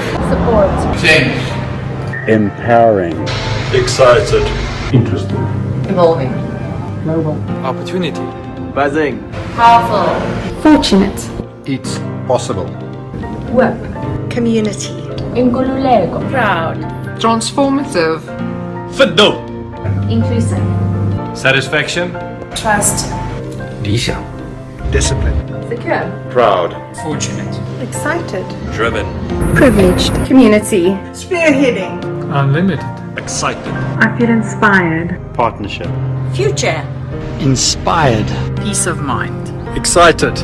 Metamorphosis. Inspirational. Freedom. Abundance. Pathfinders. Empowered. Inspired. Purposeful. Opportunity. Engaged. Passive income. Transformation. Generous. Grateful. Rewarding. Legendary. Cash flow. Diversified. Interesting. Exciting. Freedom. Gives me options. Empowerment. Highly innovative. Exponential. Bold. Opportunities. Grateful. Freedom. Absolutely inspirational. Leading edge. Empowering. Adventure. Game changer. Groundbreaking. International. Liberating. HOPE. Phenomenal. Professional. Life changing. Inspired. Opportunity. Freedom. Independence. Diversified. Peace of mind. Prosperity. The future. Being a wealth partner is empowering.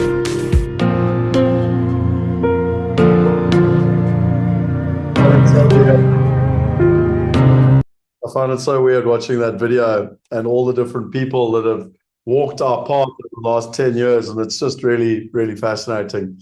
I'm just going to finish off with some interesting stats with PwC. You know, what's happening in the alternative asset space is phenomenal. It's growing to 145 trillion in terms of it, and literally, you know, some interesting things here. It's grown from 84.9 trillion to 111 trillion to 145 trillion by 2025. There's going to be fewer firms managing more assets, significantly more cheaper. Everything that I've hopefully already pointed out to you today. Fastest growth is in Latin America and Asia Pacific. Alternative assets, real estate, private equity, private debt will more than double, reaching 21.1 trillion by 2025, accounting for 15% of global AUM. And active investments will continue to lose market share to passive and alternatives, but AUM will increase across all lines. You can see the graphs here in terms of what's happening between private debt, real estate, infrastructure, and private equity. This is why we talk so much with Calio private equity in terms of what's happening, and also the CAGR, which is just the growth across the markets and the different areas, etc. So you can just see it in terms of it. But the part that I find most interesting is if you take just 1% of those alternatives, it's 211 billion. If you take 10% of that, it's 21.1 billion. And if you take just 1% in fees, it's more than 200 million a year, which would make you a $2 billion company. And, you know, if you take the primary versus the secondary markets, the secondary markets are the stock market. You know, 40 years ago, the stock market got, technology came in and changed the stock market. And then things like Robinhood came in and did everything I've already told you. They made it accessible to everyone. They made it cheap. They made it easy. And they went through the 60s of disruption. And the alternative space is just ripe. And if you look at the way that Tesla did it, they went and they built the most expensive car first, the Roadster, and then they built a more affordable car, and then they built a more affordable car. And what we've been doing over the last 10 years is exactly the same thing. You know, when we started, the minimum investment was $100,000. Then we got it to $10. And now we're in the space where the minimum investment is literally, you know, $10. Sorry, $10,000, then $10. And you can see here, the sophistication of the investor actually comes down, and the fees and income, which can be charged, actually goes up, just in terms of, so this slide I literally built in 2014, 2015. And then lastly, digital wallets. So Kathy Wood talks about the value of digital wallets. And she actually says that the average digital wallet, you can actually work it out here, should be, there's a value per digital wallet that they stack. And if you just take the 1,600 investors we've got with our digital wallets, it would value the company at 32 billion today, 32 million, million, in terms of that process. But the part that I like most is that, you know, most of them are all stuck in one country. Look at them, all of them. And there's no one that is wealth migrating across. And so to finish off, the Sustainable Development Goals, number one is poverty. If you look through them, the ones that we are actually helping with. So we're helping with poverty, we're helping with quality education, we're helping with gender equality, we're helping with decent work and economic growth, industry, innovation and infrastructure, reduced inequalities, sustainable cities, you could say that some of the green buildings would be climate action, but let's not get too excited there. So yeah, we got about 5 of the SDGs that we are actually covering. And then I want to finish with one last video. I know it's a lot of information tonight I've shared with you, but this is from a mentor of mine in terms of, where's that video gone now? And I actually recorded this with him. And I said, he was the one to literally get me to build Wealth Migrate in 2013. And this is what he had to say a couple of years ago about the future of property and technology. But you have to do that because the democratization of real estate is going to be the biggest change that happens in fintech beyond anything else. In terms of it's going to disrupt more than the banking system. It's going to disrupt more than what's happening with stocks and shares. It's going to disrupt because basically property is the one last non-distributed asset. I mean, that's just the basics. It's like the process to buy a property is the most ridiculous thing ever if you actually think about it. And it could be as easy as basically buying a stock or a share, right? And that's what is going to happen for sure. So that's German. That is 2 hours where I've downloaded the best part of nearly 3 decades of information. Now, hopefully you understand what Wealth 5.0 is all about. Many of you come on webinars and masterclasses and you're part of Diversification 5.0 and Wealth 5.0. And I have my own brand, Scott 5.0, but hopefully you now start to understand some of the substance behind it.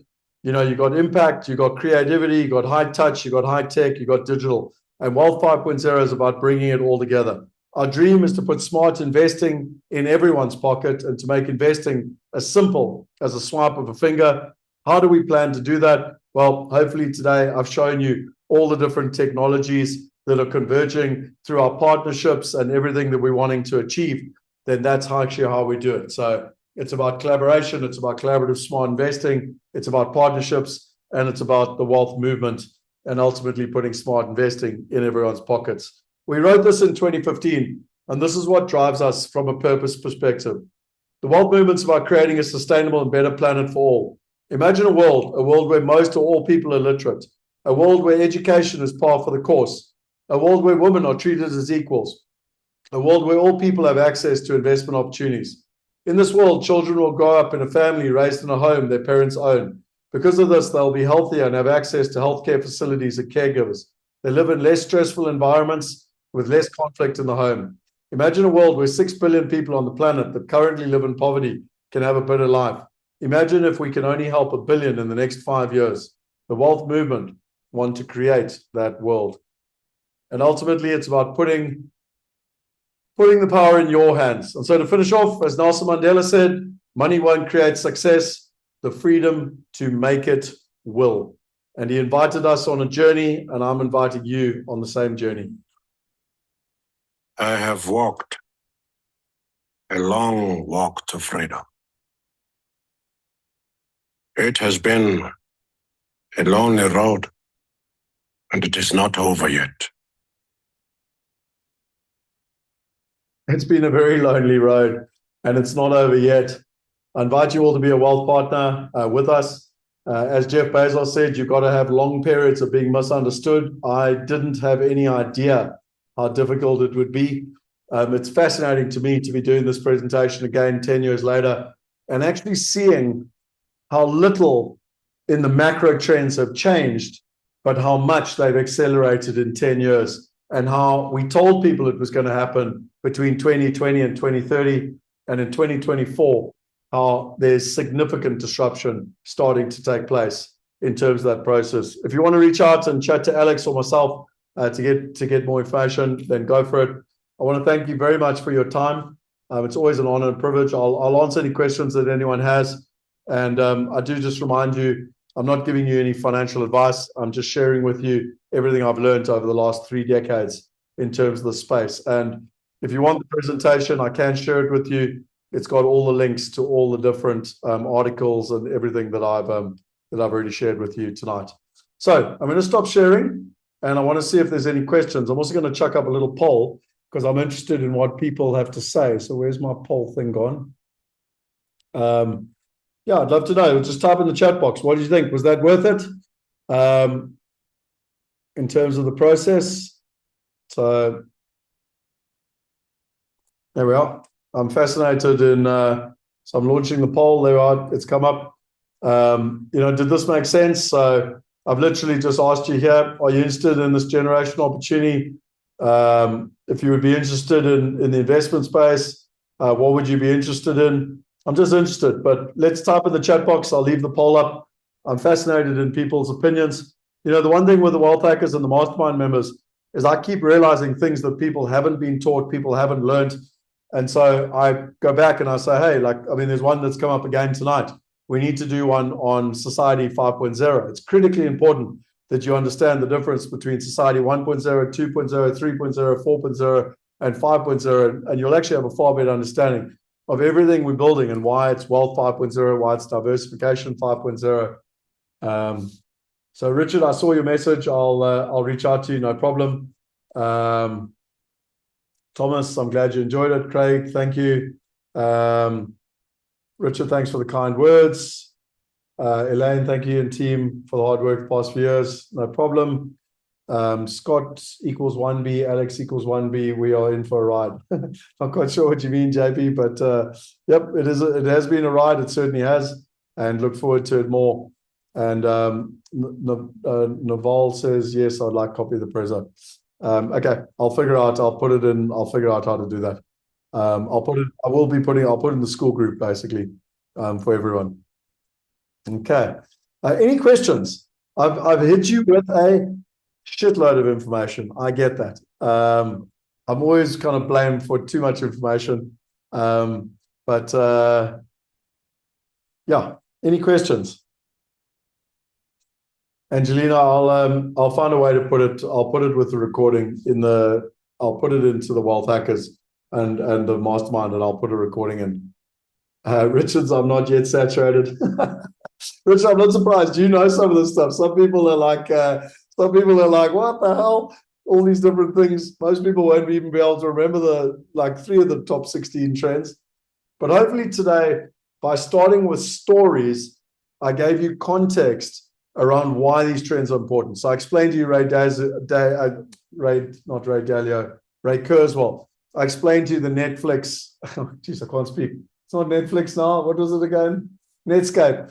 It was the Netscape moment, and I spoke to you about Siri and Uber and the disruption and what's happening and why all of these things are so important. And then once I explained the why, if you ever notice how I do presentations, I always start off with the why, and then I go into the how and the what.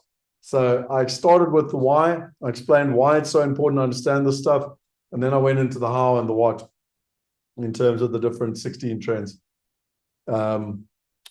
Cool. Any questions? Anything I haven't answered for anyone?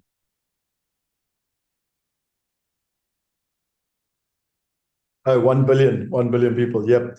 No, completely, JP. But look, we're certainly not going to do it on our own.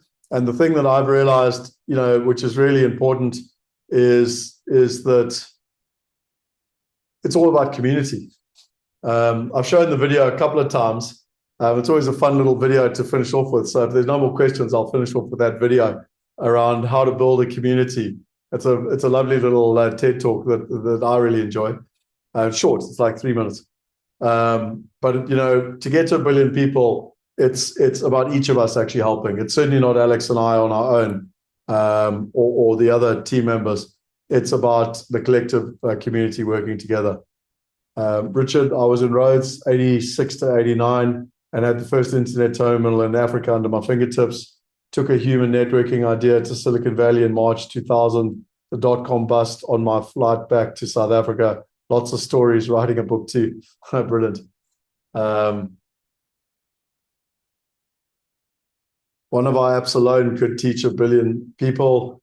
Yep, I agree with you, Jay. Craig, a session one needs to re-listen to digest the information. Yep, no, completely, Craig. I mean, look, please understand, I went to Singularity University. I was there for, I can't even remember now, it was 5 or 6 days. And it was like 8 to 10 hours a day. I mean, I've studied the stuff. I've read all the books. I've literally, when it comes to technology, property investing, and wealth, that's all I've done for basically 3 decades. I'm a very, very boring one-trick pony because all I've ever learned about is this space and this intersection, which is why I love sharing it. I do find it fascinating, and I'm sorry, I don't want my ego to come across here, but a lot of the stuff that we were talking about in 2015 was trying to future and see where the world was going, and kind of telling our investors, right, this is what we want to do, and this is where we see the world going. And what I'm super proud of with our team is not only has the world gone there, but we've built the solution. It exists. Everything I've spoken about exists. The university exists, the wealth movement exists, the platform exists, the technology exists. Every single thing that we said we were going to do, we've done, which is pretty cool. The other futurist in the flow is Alvin Toffler. That's interesting. I must go Google him, and I don't know anything about him. Okay, last chance to fill in the poll. Only 38% of you have filled in the poll. Others are not interested. Fine, so be it. Okay, I'm going to finish with that. I'm going to finish with that little video then, which is a video I love, and it's a great one because it's all about community. And for me, I just need to find it for you. Where is that video?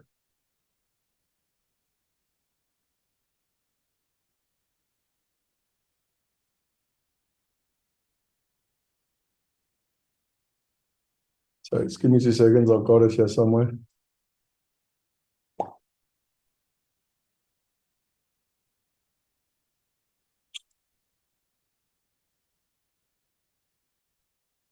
Okay, enjoy.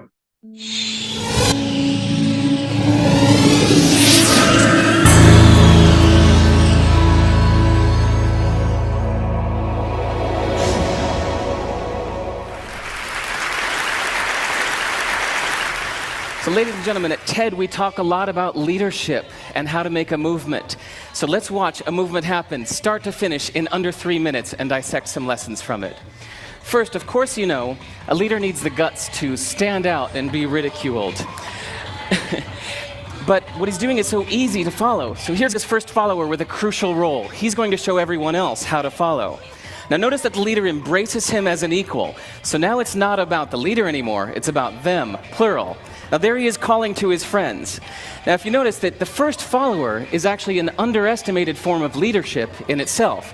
It takes guts to stand out like that.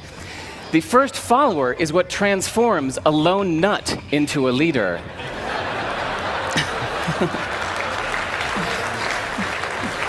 And here comes a second follower. Now it's not a lone nut, it's not two nuts, 3 is a crowd, and a crowd is news. So a movement must be public. It's important to show not just the leader, but the followers, because you find that new followers emulate the followers, not the leader.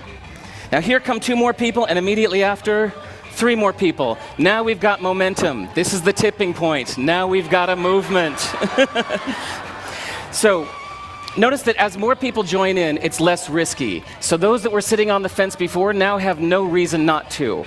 They won't stand out. They won't be ridiculed, but they will be part of the in crowd if they hurry. So over the next minute, you'll see all of the those that prefer to stick with the crowd, because eventually they would be ridiculed for not joining in. And that's how you make a movement. But let's recap some lessons from this.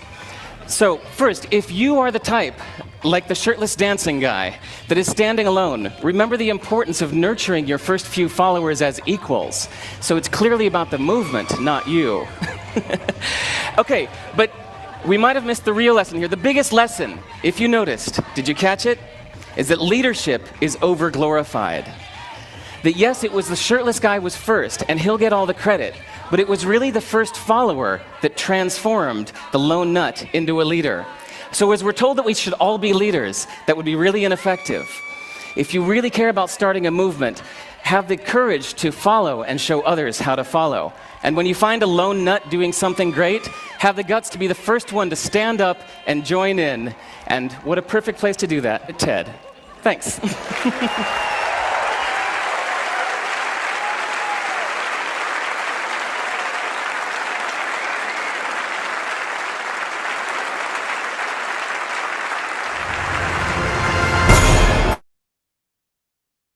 So that's all for me. I hope you enjoyed it. I hope you Hope you enjoyed the 16 trends. And yeah, we look forward to you being part of the movement and sharing with others. And let's change the world. Have a wonderful evening, everyone. Cheers.